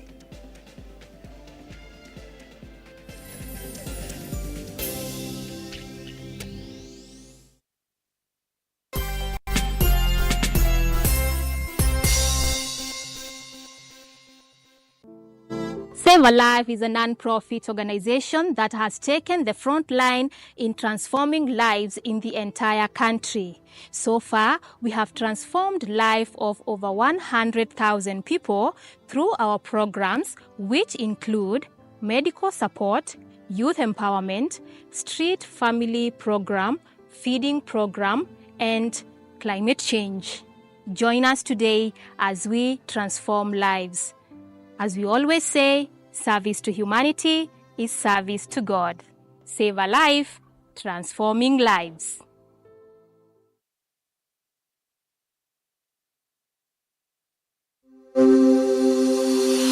Open University of Kenya, which was chartered on the 3rd of August 2023, aims to revolutionize higher education by breaking down barriers such as cost, previous exam grades, and geographical location through online open learning at the comfort of your home, job, etc., thus ensuring accessibility to education for all members of the society. In a nutshell, Open University of Kenya leverages technology to deliver education.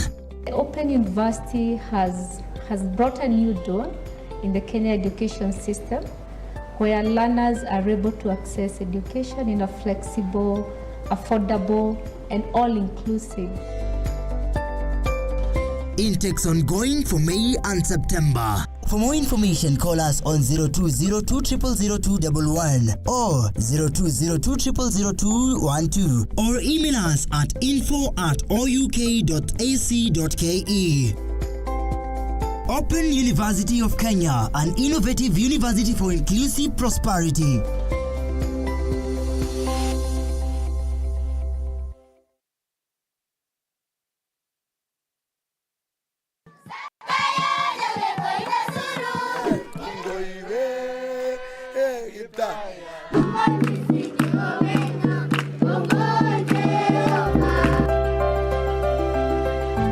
Tuko hapa Kaptara, tunataka kusema asante sana RUTO Foundation kwa mambo mazuri ambayo wameweza kutufanyia leo. Wakaaji wa hapa Kaptara, wakaaji wa hapa Salawa, wakaaji wa hapa Mujukuo, mpaka wakaaji wote ambao wanatoka hapa Baringo County.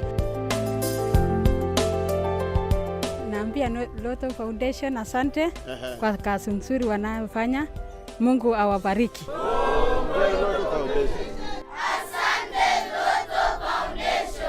Every time you play Lotto, 25% goes to the RUTO Foundation, which supports our fellow Kenyans through various causes. Thank you for your help.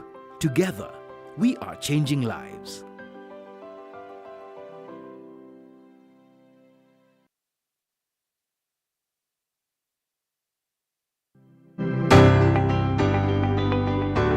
If you want to have a proper outlook of the economy, then you have to speak to the wheels and gears of the integral businesses in the country. And I want to be able to make the youths and everybody coming up in Kenya know that this is here locally.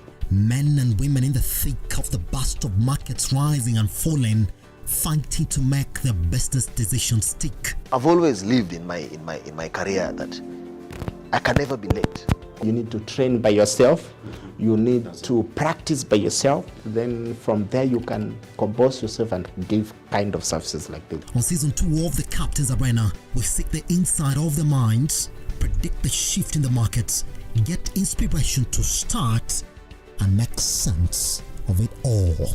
Just watch what everybody else is doing and just make sure you're giving back to the society. Oof. This is the Captain's Arena.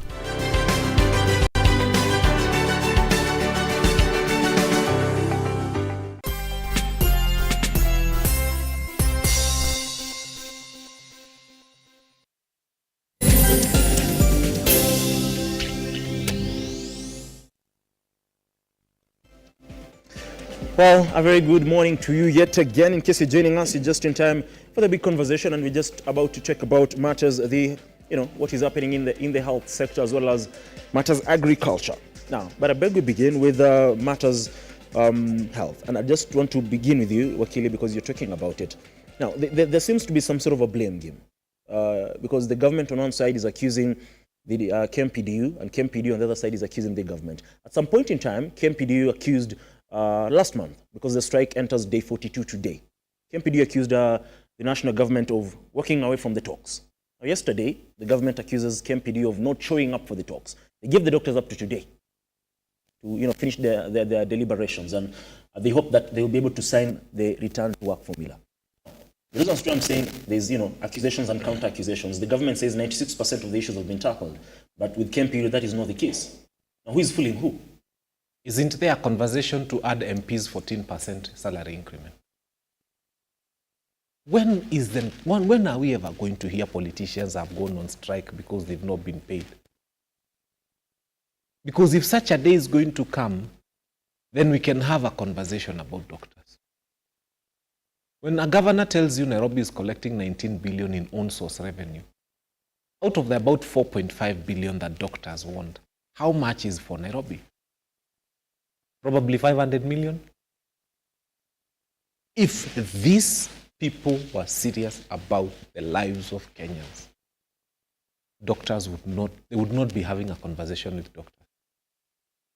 As we speak right now, just go to any mortuary. People are dying. Burials are happening. Mimi sijui kama mumewekwa kwa committee za mazishi. Maybe Githaiga has blocked his WhatsApp so that doesn't allow people to add him to WhatsApp group for burials. And maybe that's why he doesn't feel what we feel. Forget everything else and let's have a conversation about how many people are dying because of the doctor's strike.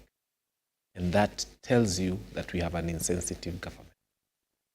Because when the conversation is about life and death, when the conversation is about somebody suffering, I think even the Nyinyi media, chezeni kama nyinyi, just start taking videos of what's happening in those hospitals. And the level of human suffering. You know the problem with the media also, and I'll blame you today, allow me. You focus so much on the talks. You focus so much on what the doctors are doing and where they are meeting with KMPDU because our news has become people-driven. Let us make our news Mwananchi-driven. Let us go to Kenyatta National Hospital and bring the image of the amount of suffering that Kenyans are going through. Maybe that will inform this insensitive government to start thinking about our people. Let us go and start taking images of the number of people who are removing their bodies from mortuaries every other day. Because there was no doctor to attend to our people, but there was money available to renovate Vice President's house and to give the first ladies and to, invite Benihin here and do all sorts of shenanigans that are useless for this nation. I insist that this thing has not been given a human face. It has been about the doctors and the ministers and where they are meeting. Let us shift the conversation and give them a blackout. And let us, on today's news, have a live coverage of what is happening on the beds of those hospitals. Okay. And now it will be understood that there is human suffering. Okay. Coming to you, Prof.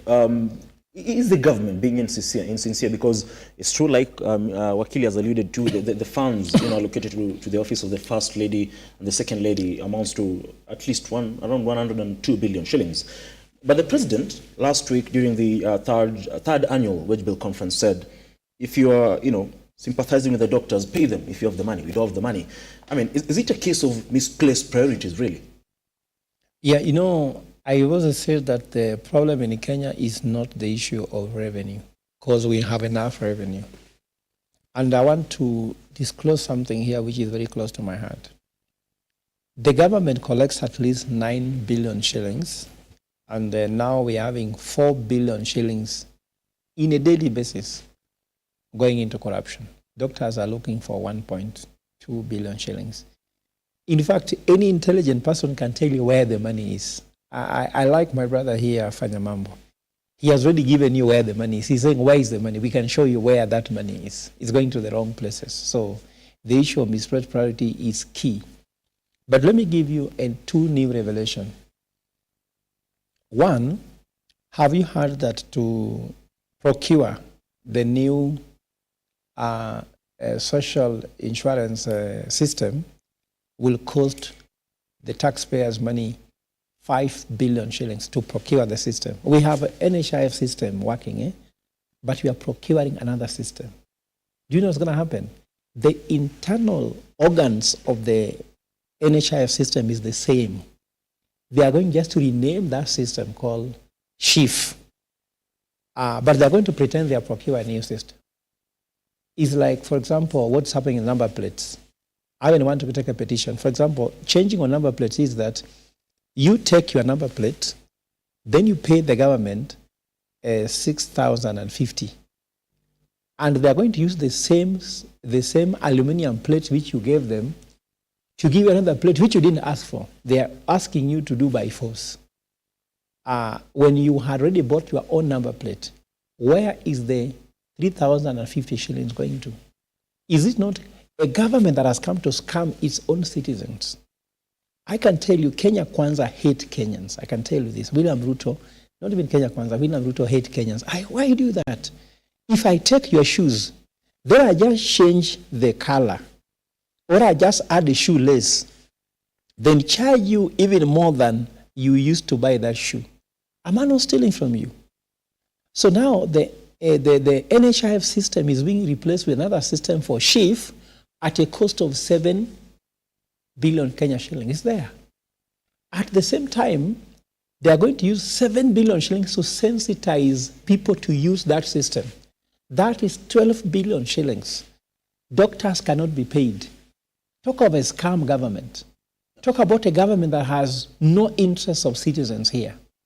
And I've told you, my brother, if you just walk here, I see someone has just put something like an umbrella, selling sweets to feed kids and take them to school. When someone just spends a cool 12 billion shillings on what is not necessary, what was wrong with NHIF? Do we need a new something just to be named after somebody? But the thing is that the president has put the SHIF as a private enterprise, so money is going there. The money belongs to him. He's making the money. So that's something should surprise you. Secondly, I've done an investigation and found out that since Mwaura became the chair of KRA, he has worked with so many Indian companies and some other companies in Kenya. I don't want to mention people's name, but some Indian companies, but even the Kenyans are also part of it. Even the Somali companies are there, where people are evading. The returning officer for UDA elections. Yes. Actually, we have a petition against him. People are evading taxes at no rate. I know one, now I've done research on 50 companies. I'm issuing a letter this morning to one company, whereby he has kept 8 staff of KRA. He gives them 800,000 shillings a month to evade 250 million taxes in a year on just PAYE, isn't it? Corporate taxes, VAT, a tax exposure of 2.3 billion shillings, which will be going to KRA. And this money, instead of going to KRA, is going to a private individual. And I'm sure Mwaura is aware, And that money has been as a target by the president to collect for him. So he's his tax man. Okay. And being a returning officer for UADA, this money should now be finding its way into UADA. So what I'm trying to say here is that the government has improved a lot on structures on how to execute corruption, but service delivery is lower. Doctors deserve to be paid. There's enough money in this economy to pay doctors. And okay. I can tell you what, Brian, just to give me a little bit of some time. What we need is that this government needs to be called, like yesterday. In fact, I'm going to do it. On 1st of June, we are launching a bill to recall this government. We are not even waiting for 2027. Kenyans cannot go through this until 2027, then someone rigs election 2027. It's unacceptable. And I'm asking all Kenyans there, don't think that William Ruto is difficult to remove. In fact, he's making you believe he's difficult to remove. Believe that he's the easiest president to go home because he won an election by 50.5%, okay, and he has lost it all. Okay, so okay, let's what I'm trying to say, what I want to discuss is how can William Ruto go home? Prof. The issue of whether he's having priorities or not, we know he does not have. Okay, Wakili. Mr. Gidai, I'm going to come to you, but just before I come to you, I just want Wakili Fanyambo Kinuthia to give his final sentiments because he's rushing somewhere. Kindly. Oh, okay, mine is to say thank you very much. Lookuptv, it's always an honor to be here. I mean, there are very many qualified people who would have sat here. But the fact that my name is picked, I usually feel honored and I treasure these moments. And I think all I want to say is we have discussed this government enough. We know it's a total fail. I think the conversation should be around how to wait for 2027 and just take them home. I mean, we will give them the grace for the next 2-3 years that are remaining. But we know how never to make a mistake of this kind again. We made the mistake, and all I can tell Kenyans is I believe in democracy and I believe in processes. We wait for the right time, but at the ballot, let them take. And by the way, William Ruto was the first president to prove us that you can defeat a sitting president who has got the whole system on his side. And now in 2027, we are going to defeat him with the whole system on his side, the same way he did to Azimio that had the system on their side. So he proved to us that it was a good indication. He showed us that you can come from nowhere and beat people who have got the army and the taxes and everything and the whole system. And because he gave us that as a good example, we want to share the same example with him, to beat him fair and square at the ballot with the system on his side. Thank you. Well, thank you very much, Wakili. See you again. Always a pleasure having you, by the way. Now, coming back to you, Mr. Gidaiga, we are talking about matters health. And then one of the key things that the president, pledged to address is, issues surrounding food security, but matters health is also top on the list. But again, I mean, if matters health is top on the list, and the president wants to, revitalize matters health, ensure that he talks about, even ensuring that the people with the lowest income can be able to access affordable health care. Now, when it comes to the issue of doctors, he says he has no money. His government has no money to pay doctors, and specifically intern doctors the money they want. They want 206,000 shillings, but he says the government can only offer 70,000 shillings. Now, how is he going to ensure that Kenyans get access to proper health care? Ensure that everything in the health sector moves on smoothly, if at all he's not willing to address the issues that doctors are raising? Yes, thank you very much. I was very much listening, but I want to start with the last issue on the interns, because actually out of the 18 matters on the table, just one contentious issue is left according to both sides. We have information from the government side and we have from the union. They actually say they deliberated and only one section is left. And the one section is left is that one about the interns and posting of the interns and the payments that they're supposed to make. The government has given 70,000 as what they want to pay. However, the interns have said that is not what they want. I don't know whether they want 206, but even if they wanted 206, currently I would give you the rates at which doctors are paid. A doctor with 0 to 2 years experience is paid 138,000 shillings per month. A doctor with 3 to 9 years experience is paid between 142,000 and 3 or 2 a month. So even if it was the government willing to increase from 70, most definitely cannot go to 206 because it's not realistic. Already doctors who are in the system who are getting paid 138 have 2 years experience. The interns have no experience. This is what they're going to experience. Secondly, I would like to point out on that matter, government invest, in fact, governments invest in the training of these doctors. A lot of amount of money for these doctors to be trained and to get to that quality that they are required. However, what we need to see from this 41 days doctor strike, number one, to me personally, it's really against their oath, the hypocritic oath. Really, why take such an oath? And you can, let me give me a moment, and you can endanger the lives of people because of your own livelihood, which is upon to your right. But remember, will you be able to return the lives of those Kenyans who have lost their lives because of lack of attendance by a doctor? The other thing I want to point out is this.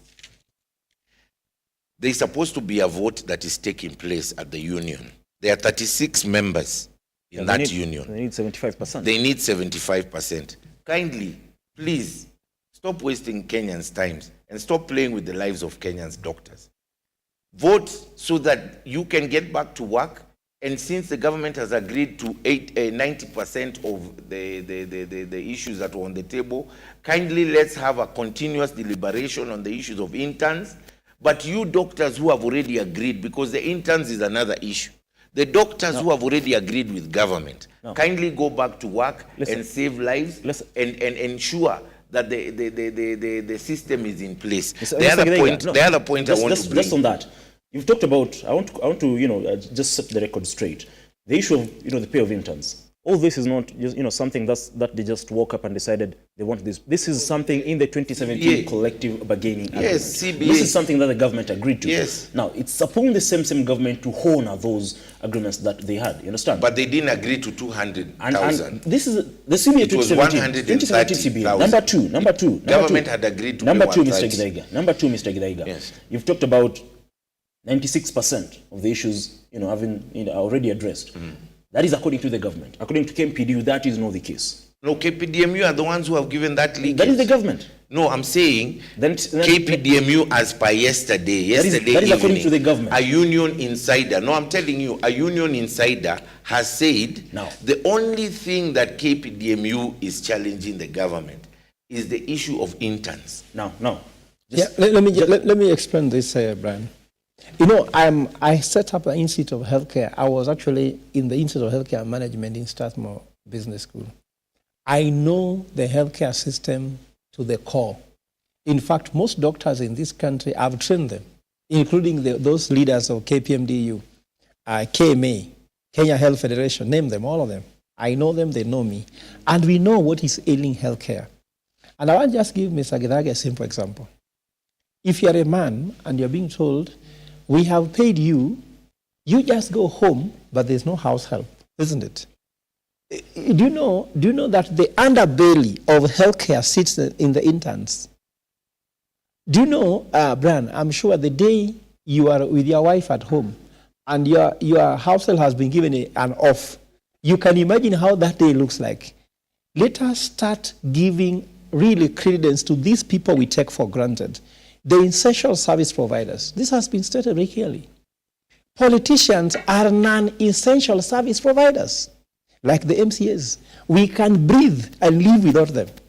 We can live and breathe without these MCAs, governors, senators, because they were not there before and the country was running. Before, there was no MCA, there was no governor, there was no senator, there was no those attorney generals in these things, and the country was running. They are non-essential service providers. In developed countries, and that's why, Brian, in my own vision for this country, because I'm telling you I want to run for the presidency for 2027, if Kenyans allow me, we talk about hewa mpya. Hewa mpya, we need what called a welfare state, where people's welfare are put at the forefront of individual welfare. Welfare state healthcare is taken seriously. Go to Spain, go to the other countries, you go to Norway, it's working. Those people are being paid. They're being paid well. When doctors are not being paid well and there are no nurses and doctors in hospital, how does it go? And Brian, because I'm also, there's a petition we are submitting to High Court today on behalf of the interns. A petition, it is being filed today in High Court to tell people that you have to be paid. And where is the issue? The issue was during COVID, because this is what people do not know. During COVID, they had so many interns, and the first cohort was being asked to pay 15,000 shillings. First of all, Brian, do you know what it is to become a medic? Some people sell their land, they sell their cows, because the school fees is around 1 million shillings. Then someone is paying you 15,000 shillings a month. When will you actually recover the investment you've made? You got my point? Then the second interns were hired by now, Uhuru Kenyatta again. They're now being paid 50,000 shillings. Now, the problem here that people who are hired first believe that they were more qualified than the first court. Of course, when you hire, you throw your net, you pick the most qualified first, and they believe the guy who was hired later were now being paid 50,000 shillings. Then they were being paid 15,000 shillings, and their contract was not renewed. So the problem is that there are people who are hired and their contract was being renewed and they're more qualified. They are paid 15,000 shillings. These guys being 50,000 shillings. And I can ask you, how do you feel if your son or daughter or your cousin or brother has taken 1 million shillings from you in terms of school fees? Then they're being paid 15,000 shillings and being told they don't have to work. And then they ask you, who will become the next medical doctor if we throw away interns? If we do not model them, develop them, and grow them, who will become the next intern? And that's why the day the interns will be on strike, plus the nurses, in fact, the day nurses will pull their trigger, the whole care system collapses because, Bran, you were born in a hospital, were you? Do you know the doctor did not deliver you? You were delivered by a midwife or a nurse. If there's no nurse and midwife, someone could have not been born. A doctor just writes and says, this is okay, this is okay. But the person delivering the baby is a midwife, are these interns and nurses. Let us obey them. Mr. Gidega, just before you respond to that, I just want us to listen to what the whole of the nation. But do you know, before we listen, just a second, I'll forget that point. It is only, and I hope the camera is on me, it is only Governor Sakaja in the entire country who has managed to get his doctors back to work. By the way, doctors in Nairobi County Hospital, listen, it is only Governor Sakaja who has had this negotiation with they call Kenya Union of Clinical Officers. Governor Sakaja, they have agreed. There is about 90% doctors' attendance in Nairobi hospitals. So Kenyans come to Nairobi hospitals, they are there, they are open. Listen, Mr. Gidaiga, the fact on the table is that first, doctors have, had agreement with all the 47 counties. They don't have a problem with the counties anymore. They've agreed on the issues they raised regarding the counties. What I meant, Governor Sakaja was the first governor who had that deal 2 weeks ago, and the doctors were back. It's also safe to say Governor Sakaja is, among the governors who came in first to, threaten the doctors to go back to work. It wasn't a threat. In fact, it wasn't a threat. What he said, what he told them, and I can quote him verbatim, he said that we've already agreed. What are you still doing in the streets? Go back to work. That was it. If I had time, I'd play that clip. I just want us to listen to what the committee, whole of the nation approach had to say, led by Mr. Felix Kosgei and, of course, Kirinyaga Governor Anne Waiguru, before we continue with this conversation. Sure.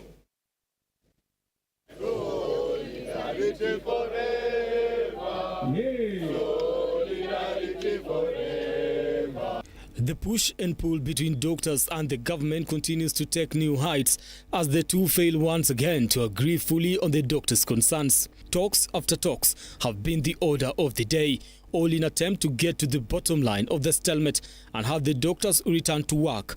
However, the talks are still not bearing as much fruits as the issues of interns remains a bone of contention. We've come a long way. Discussion, you remember, from 21st March, we had a meeting.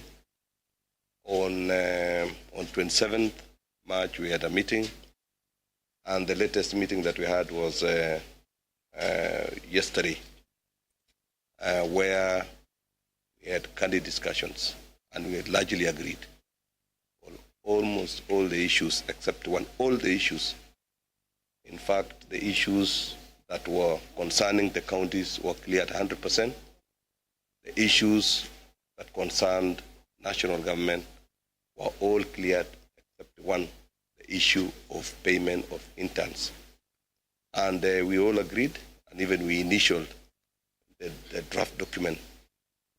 After being held in a meeting for hours on Monday, with the hope that they will both come out with a conclusive solution, the standoff is still on, with the government giving the medics 24 hours to conclude their discussions and give a way forward to the ongoing strike, insisting that the negotiations they have been having have already achieved 96% of the desired results.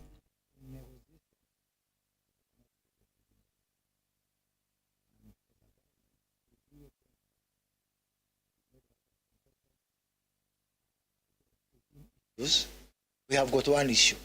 Surely, under whatever examination, that's an A, if not an A+. It's an A+. It's 96%. We have really overachieved.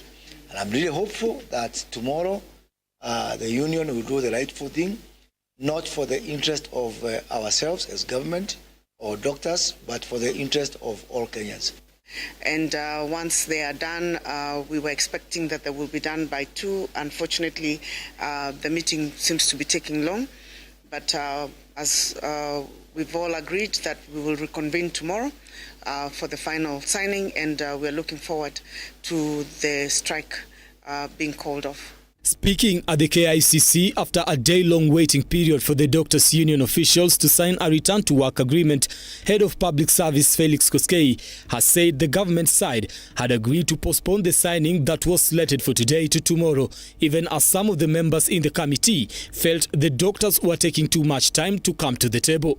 And therefore, they are still in the meeting, and we have decided that since it is becoming night, we need to give them some more time for them to conclude the discussion with their membership, so that tomorrow, once they are ready, we come here, convene here, sit down, and initial or sign the return to work formula as agreed yesterday.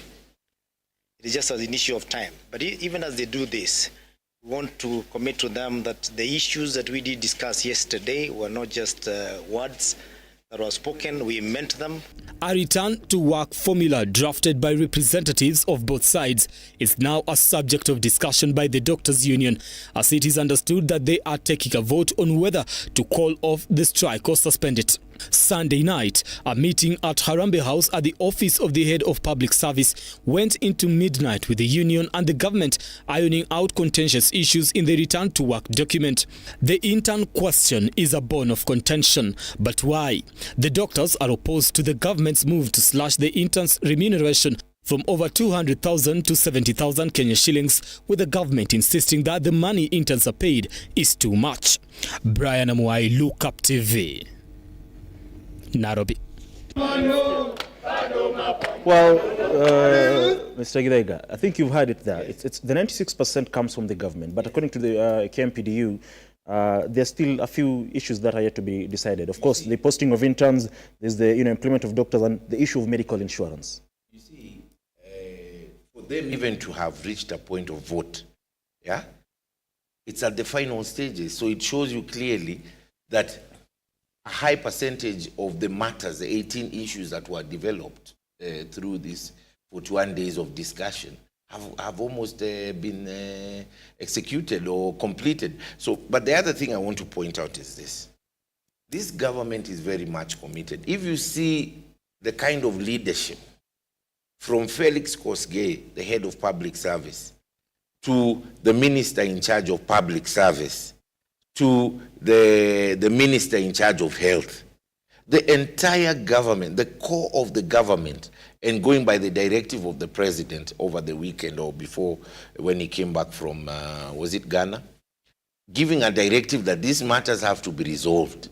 And indeed, we are so happy and so glad on our side that today we shall see white smoke come off the chimney like it's a Vatican election of a Pope. No. Because the lives of Kenyans do matter to Kenya Kwanza government, do matter to His Excellency, do matter to the Ministry of Health, and do matter even to the doctors. No. I want to say even the doctors have a right, you know, some of these things, because it was discussed in 2017, and this is the only time, because the former government refused to even sit down with them and discuss this matter. That William Ruto was no, listen, he was, hey, wait, let's have it clear. William Ruto may have been a deputy president, but his wings were chopped off, he was cut off, he even didn't have, he had APs, APs as a security. We blame that whole matter on Uhuru, but thank God, fast forward, we have William Samoei Ruto and his government discussing this thing. And you remember, the Ministry of Finance was also involved in these discussions so that the money can be found. And the money is going to be found. Okay. And I'm certain of it. Okay. Now, you see, it's good that you're giving, you know, the government credit, and of course it's true. Yes, they've, you know, finally had, you know, softened their stance. But as well, it's good to note that at some point in time they had, you know, resorted to threats, because at some point Felix Koske said they're not engaging the doctors until they resume work. At some point, the CS Susan Nakomesha, you know, sort of threatened the doctors as well. The president has been my friend. Let me just finish. Even the doctors threatened. Their threat was in the streets. Let me just finish. The COG chair, Anne Mungwe, the governor of Kirinyaga, in a statement after a meeting with COG last week, they all, you know, governors from across the country said that they warned the government against implementing the 2017 CBA, noting that they don't have the money unless the Treasury is ready to, you know, disburse more funds to counties. But just to, you know, finish this debate on you know, matters health sector, Prof. Yes. You know, in a minute or so before we, because time is not really on our side, before we talk about matters fertilizer. Do you see, you know, light at the end of the tunnel? You see, if you want to answer a question well, you have to formulate it well. You hear the issue of 97%, isn't it? 96, yes. 96%. If I ask you this question this way, that take this medicine, it has 96% chance of getting you well. The opposite could be, take this medicine, there's 4% chance you'll die. So we have heard that the devil is in the details.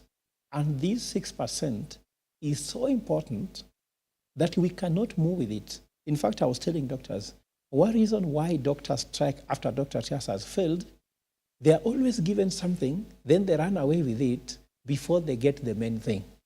The main thing is fixing the doctors intern, because what's happening is there are so many doctors interns which have not been hired. They offer a lot of support to these doctors. If you leave them, what will happen? The next time you call for a strike, they will not go with you. Do you know why nurses are not on strike with doctors? Because doctors normally get what they want, they run away with. So now I'm trying to talk to the leadership of KPMG by saying, be patient until everybody's interest is on the table. Dr. Jabrin Atela is a very good leader. If you're a father, Brian, and your wife tells you there's no food, but you are survivable, so you just eat. Let the kids not eat. No. Leaders must eat last. At home, ask, have kids eaten? Sometimes, I mean, when economy is bad, you ask, has so-and-so eaten? Has the housewife gotten what she wants? Has the person who's supposed to give, I don't want to mention them on TV. After this, now give me mine, I can eat. But you are the first one to be served, you eat, then you walk away. Maybe the only food available was you. So now, David Atela, under his leadership, the Ms. Keller, have to ensure that everyone is sorted before they get off the table. That's why they should not be in a hurry until they get it. And then the most unfortunate thing here is that most definitely, if they continue pushing, there'll be what's called light at the end of the tunnel. Because of the fact that the country knows that there's nothing functioning. And all the governors know that when doctors are not working, they cannot even tour their counties. You cannot even go to a public rally. People just boo you. And I'm sure that when they move this way without getting tired and continue pushing on, someone has said that when General Gola's death came in, Dr. strike will be taken aside, they have still brought it back to the table. So they continue pushing until everybody is well. I have a strategy under Hewa Mpya, not leaving anybody behind. No one is safe until all of us are safe, because if you're the only one who is safe, then no one is safe. Just like now, when you're saying to say that the interns are not important, then we do not know that interns are also contributing to the Kenyan economy. They are the next doctors. Githaga, when you are getting older, the current doctors will have actually retired. There will be an intern who is a senior surgeon who will come to help you out. So if you don't sort them out now, we don't sort out anything else. And what I can tell the government is that we know there's enough money. You just have to have a good will. Shift your priorities to essential services, which is teachers, which are doctors, and any other essential workers. Lower your taxes, allow them to serve, because you have read these people's payslip also, that even the salary you are telling you are reducing, you reduce my salary, then you increase levies and taxation on it, you are actually declaring me in poverty. I'm seeing doctors, some of them, they used to live a better life, now they are not driving their cars. Sometimes say, just look at this in a complete manner so that the solution is sorted. Okay, thank you very much. Now, because before we finish this conversation, I want us to talk about matters, the fake fertilizer. And I want to begin with you, Mr. Githaiga. Yes. Now, this is an issue that has been, on the spotlight for over a month now. And the CS for Agriculture, Franklin Mythical Interior, has been on this spot because he has been really, really adamant that there's no fake fertilizer. And he finally, he was forced to admit that indeed there was fake fertilizer. In fact, at some point he was saying, and telling members of the further state and legislators that don't call it fake fertilizer, call it substandard fertilizer. But really, in essence, there's no difference. Now, this is an issue that is affecting farmers. And yesterday, the Law Society of Kenya did, allude to, filing a petition, yes, before Parliament for the impeachment of Franklin Mythical Interior as the CS for Agriculture. Yes. There have been calls for his impeachment, even from Meru County, where he comes from, because Mira farmers feel like he has not addressed the key issues at hand.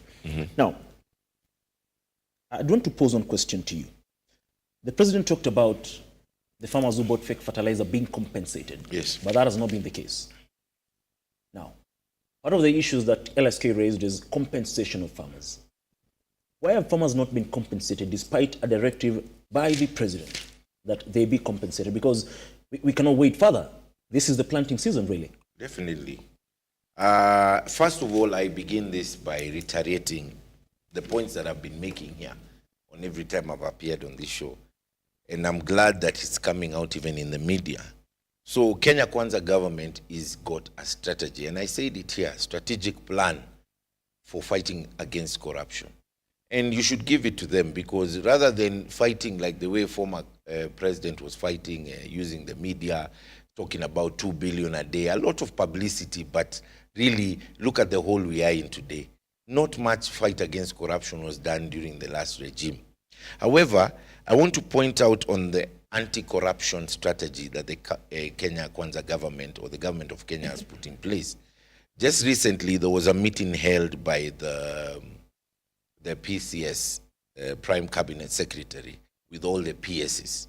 And they came up with a strategy within, which is called the preventative committees, that in every state department, there will be a preventative committee, anti-corruption prevention committee, which will look solely at ensuring that there is no corruption. If that is not a direct hit against corrupt people, I don't know what it is. And because the principal secretary is the accounting officer, yeah? Forget about the minister. It's the principal secretary. Money is lost under the principal secretary. So therefore, there shall be no excuse. And this is what I've always been saying. The Kenya Kwanza anti-corruption deterrent measures are getting in place. And therefore, those who are corrupt in this government, who are inside, your days are numbered. If there is one thing that I like the president about, he may talk about this or that, but he doesn't give people the direct strategy, especially about corruption, because it's a very sensitive matter. And if he speaks, that's why he says, mambo ni matatu. But those three things and the things going on under there are the ones that are important. So I want to say very clearly that the Kenya Kwanza government, headed by His Excellency William Samoei Ruto, has got an anti-corruption strategy which is being implemented from the PS level all the way to the ground level and the procurement level. Then, just before you go further, yes, on the issue of the PS being answerable. Yes. Why shouldn't the CS be answerable? Because in the first place, despite the president admitting that yes, there's fake fertilizer that was sold to farmers, the CS has been adamant that there is no fake fertilizer. Now, there are people who've benefited to the tune of billions in this particular saga, but you're talking about the fight against corruption and people being held accountable, but we've not seen any effort, any concerted effort from the government to ensure that people implicated, people who've been mentioned in this particular saga, are held accountable. Exactly. Starting with the CS. Exactly, and that is why we have investigative capacity. The DCI, Directorate of Criminal Investigation, and the EACC are on this matter. The court itself, the courts of Kenya, are on this matter. And therefore, it would be premature to really expect someone to be making noise, yet we're all waiting for the facts. Let us give the investigation that time, which is also limited. There is also, remember, the committee in Senate and in Parliament, the Public Investment Committee, which is also investigating this matter. Let me ask you one so question. within the shortest period of time, we shall have people going down. And secondly, the action that was taken, the company that was identified, I don't want to mention its name because of legal matters. The case they have got, I don't know, they're appealing or something. That company, its entire operation has been stopped to allow the investigators to test the fertilizer they have in their store. I'll say it, Kel Chemicals. You say it very well. However, that company as well, right, has got a right to defend itself, has got a right to be given the opportunity to say maybe it's not them or it's them. But going back to the minister, and that is why I believe the minister may be in charge, but the person who sees day-to-day administration is the PS. I'll just ask you one question. You've talked about, let's give the government time before I hand over to Prof. You've talked about giving the investigative agencies time to ensure that they finish the investigations and within no time will see action being taken. That is what you've said, correct? Yes, yes. Now let me ask you one question. Yes, sure. Where are we with the issue of, I just want to prove to you that sometimes that is not the case.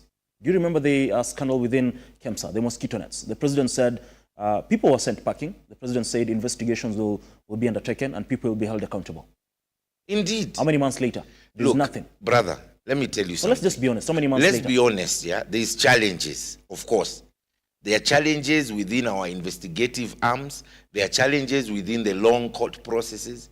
These are some of the matters that His Excellency the President has been pointing out, that these challenges need a holistic solution. However, now that we are speaking on this, and that matter of the one you've just pointed out is actually almost true. The matter is in court. It's in the anti-corruption court. So there are people who are going home on that matter. You remember there was a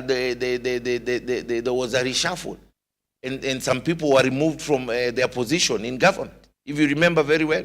So government did take action on the mosquito KEMSA issue. Prof, I know so you. I don't know why you're saying. I want to ask you one more question. Yes. I just want to ask you one more question. I love them. Keep them coming. I just want to prove to you, because you said people are sent packing, right? Yes. By the president, right? Now, among the people who were sent packing after that saga was KEMSA CEO, Ms. Terry Ramadhani. Yes. Guess what? Where is she right now? A few weeks later, she was nominated by the president to be Kenya's deputy ambassador to India. So how are we dealing with that issue? Look, her competency of where she can work doesn't matter. But she's been involved in a scandal. Let's be honest. Listen, that's what I'm saying. Okay, fair enough.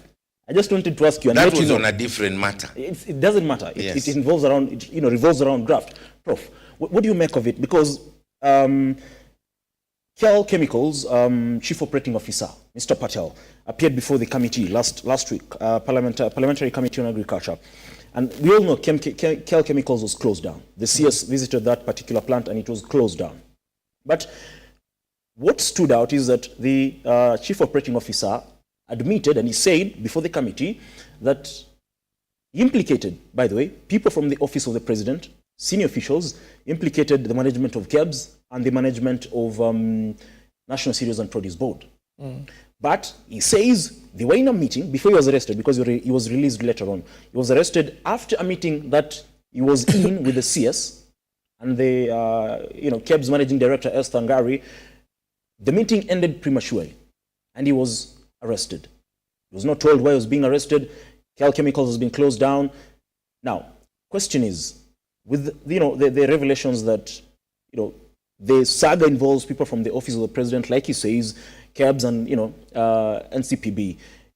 From where you sit, do you believe the revelations of Cal Chemicals chief operating officer are genuine, or is it a case of probably just trying to defend himself? And just as the answer to that, is the president being genuine? Because Mr. Githaiga talks about the government being ready to fight corruption, but the president has not really addressed this issue, despite the issue curtailing his ambition of ensuring that the country is food secure. Let me start by saying that whatever is happening at the chemicals, all these things of fertilizer, is a small issue. I don't like dealing with the small. Let me deal with the bigger issue. The bigger issue is, if I ask you a question, have you ever seen when it comes to, when you got a job at Lookuptv, when you know so-and-so was your boss, if you saw you have a lazy boss, you know very well that you can earn salary without working, isn't it? When I was choosing my supervisor for PhD, I chose one of the most hardest working professor, whom I'm told is the toughest one to work with. I knew once I work with him and succeed, my PhD thesis will pass without anybody questioning. Now, have you seen anybody fearing to work in Kenya Kwanza government because they fear that they might be kicked out because of corruption? Corruption will become a common enemy in Kenya when anybody, before applying anywhere, will check their corruption record. If corruption becomes more of a qualifying matter for Kenyans than disqualifying, like somebody is corrupt in KEMSA, then becomes an ambassador, which means what has qualified him to become the ambassador is corruption. Kenyans are becoming qualified by being corrupt than not being corrupt. And I see this happening. And actually, I'm going to talk to professionals here. When I talk to professionals, I tell them, I'm looking at how can we lead a professional arm of formation to form government. They tell me, to become a president or a politician in this country, you must have a scandal. You must have some bad name. Maybe you killed somebody or you stole some money. And I told them, no, that's the script politicians have sold to you, to make you not become a politician, because they tell you politics is dirty, so you need to be dirty to be in politics. So people tell me, Professor, I look at you, you're a genuine person, you cannot manage politics. Let us have, and if we buy this script, we'll never end corruption. What I'm trying to say here, Brian, first, is that have you find a situation whereby people believe that the head of state hates corruption, that they fear walking next to him? Jesus said, I'm the good shepherd. I take care of sheep, not wolf. But if you have a head of state who is a wolf, wolves will walk next to wolves. Sheep will walk where next sheep is. Are we having a government of sheep or a government of wolves? If you have a government of sheep, you realize that wolves will find that they cannot find their way inside the fowl, isn't it? But if a government of wolf, then you dance with the wolves. So you must be a wolf to dance with the wolf. That's why I told people I cannot join Kenya Kwanza government because I cannot dance with wolves. Me, I'm waiting to form a government of sheep because that's what actually is important. And I don't want to blame the government of Kenya. Let me just blame Kenyans. You elect these wolves. It's you who make a decision that you should be served by wolves.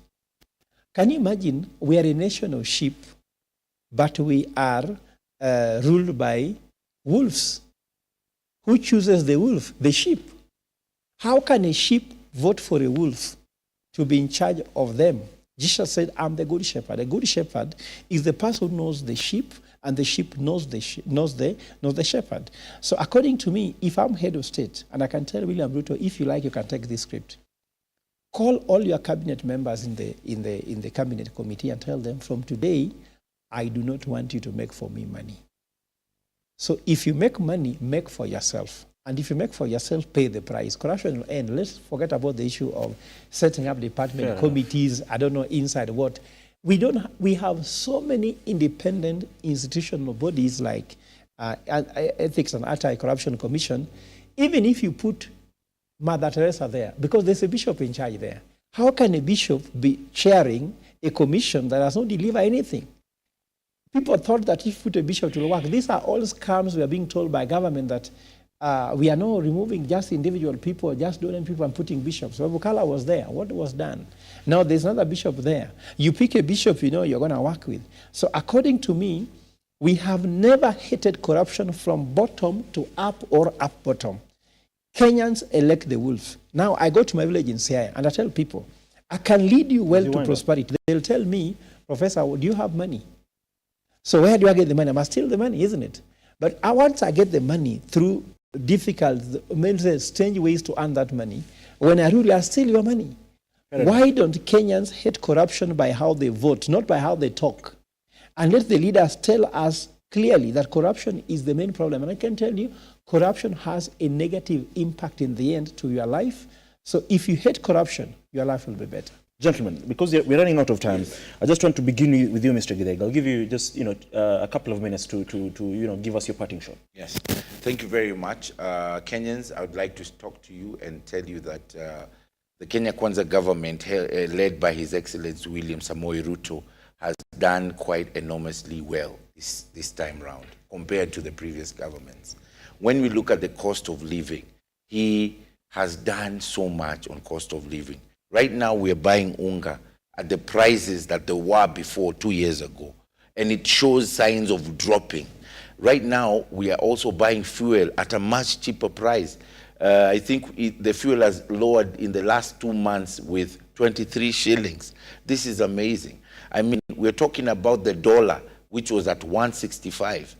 Kenya's shilling is the strongest growing currency currently in the world, not by Githega, by those people in the forex. They're the ones saying that the Kenya shilling has stabilized globally against all international currencies. When you go to our neighbors in Uganda and Tanzania, the dollar is hitting them very hard compared to us. So this shows you that so much noise that is made by my friend Professor Ogola and my other friend Fanyamambo is just criticism, and which is healthy. But I can assure you Kenyans, in 5 years' time, you will be thanking the Kenya Kwanza government for the changes that it has brought to your life, including the matter on housing, including the matter on social health insurance cover, including the matters of remediations. The Kenya Kwanza government is taking all these matters seriously. And I want to congratulate and thank the Kenya Kwanza government, led by His Excellency and the Deputy President and the entire government. But also I would like to point out and send my condolences live on TV to the family of Ogola. And I do sincerely hope one day to meet his son, Joel. What an intellect. What a brave guy. I don't know where he got that energy from, but if that's the kind of leadership that person is offering, His Excellency the President, kindly give that man a job.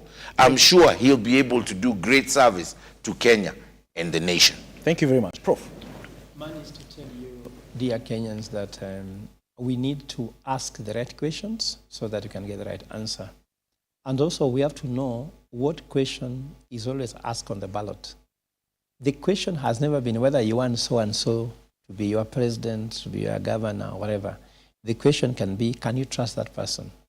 If you are to give that person to be in charge of your child, to be in charge of your, let's say, your wallet, to be in charge of your granary, like now we gave Kenya Kwanza to be in charge of our granary, then they gave us fake fertilizer. Would you trust such like people? The question is, if your money is not safe, you cannot even talk about growth. We are talking about economic growth in terms of revenue we are collecting. But are we talking about the safety of the money they are collecting from us in terms of revenue? So let us ask trust questions. And I want 2027 election to forget about whether we are going to discuss about who is what. Let the 2027 question be, I know that Kalonzo Musyoka, Raila Odinga, and all these guys talk about the two-horse race every year. Let the two horses stand. The first horse is the politician who has cheated you since independence and now. The second horse is the professionals. Do you trust professionals, governance experts who can be able to deliver the country? If you trust those professionals as you are trusting a doctor with a child to deliver in a hospital, then you're safer.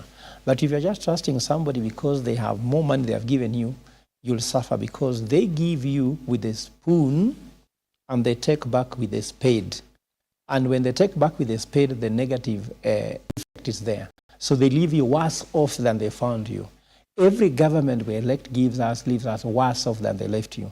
So our hewa mpya, what we talk about Solomonic wisdom, is about going for Kenyans who are left out in the participation of the economy, whether you are a woman, you are a man, you are a youth, you are a community feels left out. We shall take care of you, and we shall take this Kenya from those who have captured it. We call them state capture, and take Kenya back to Kenyans. And by that means, we set up a welfare state that will be a state for everybody, where every Kenyan feels Kenyan, but not some Kenyans feel Kenyans, na wengine wanasema wanavumilia kwa Wakenya, but utafurahia kwa Mkenya. Asante. Well, thank you very much, Prof, for making time to be with us this particular morning. Thank you very much. Thank you very much, Mr. Edo Gidai.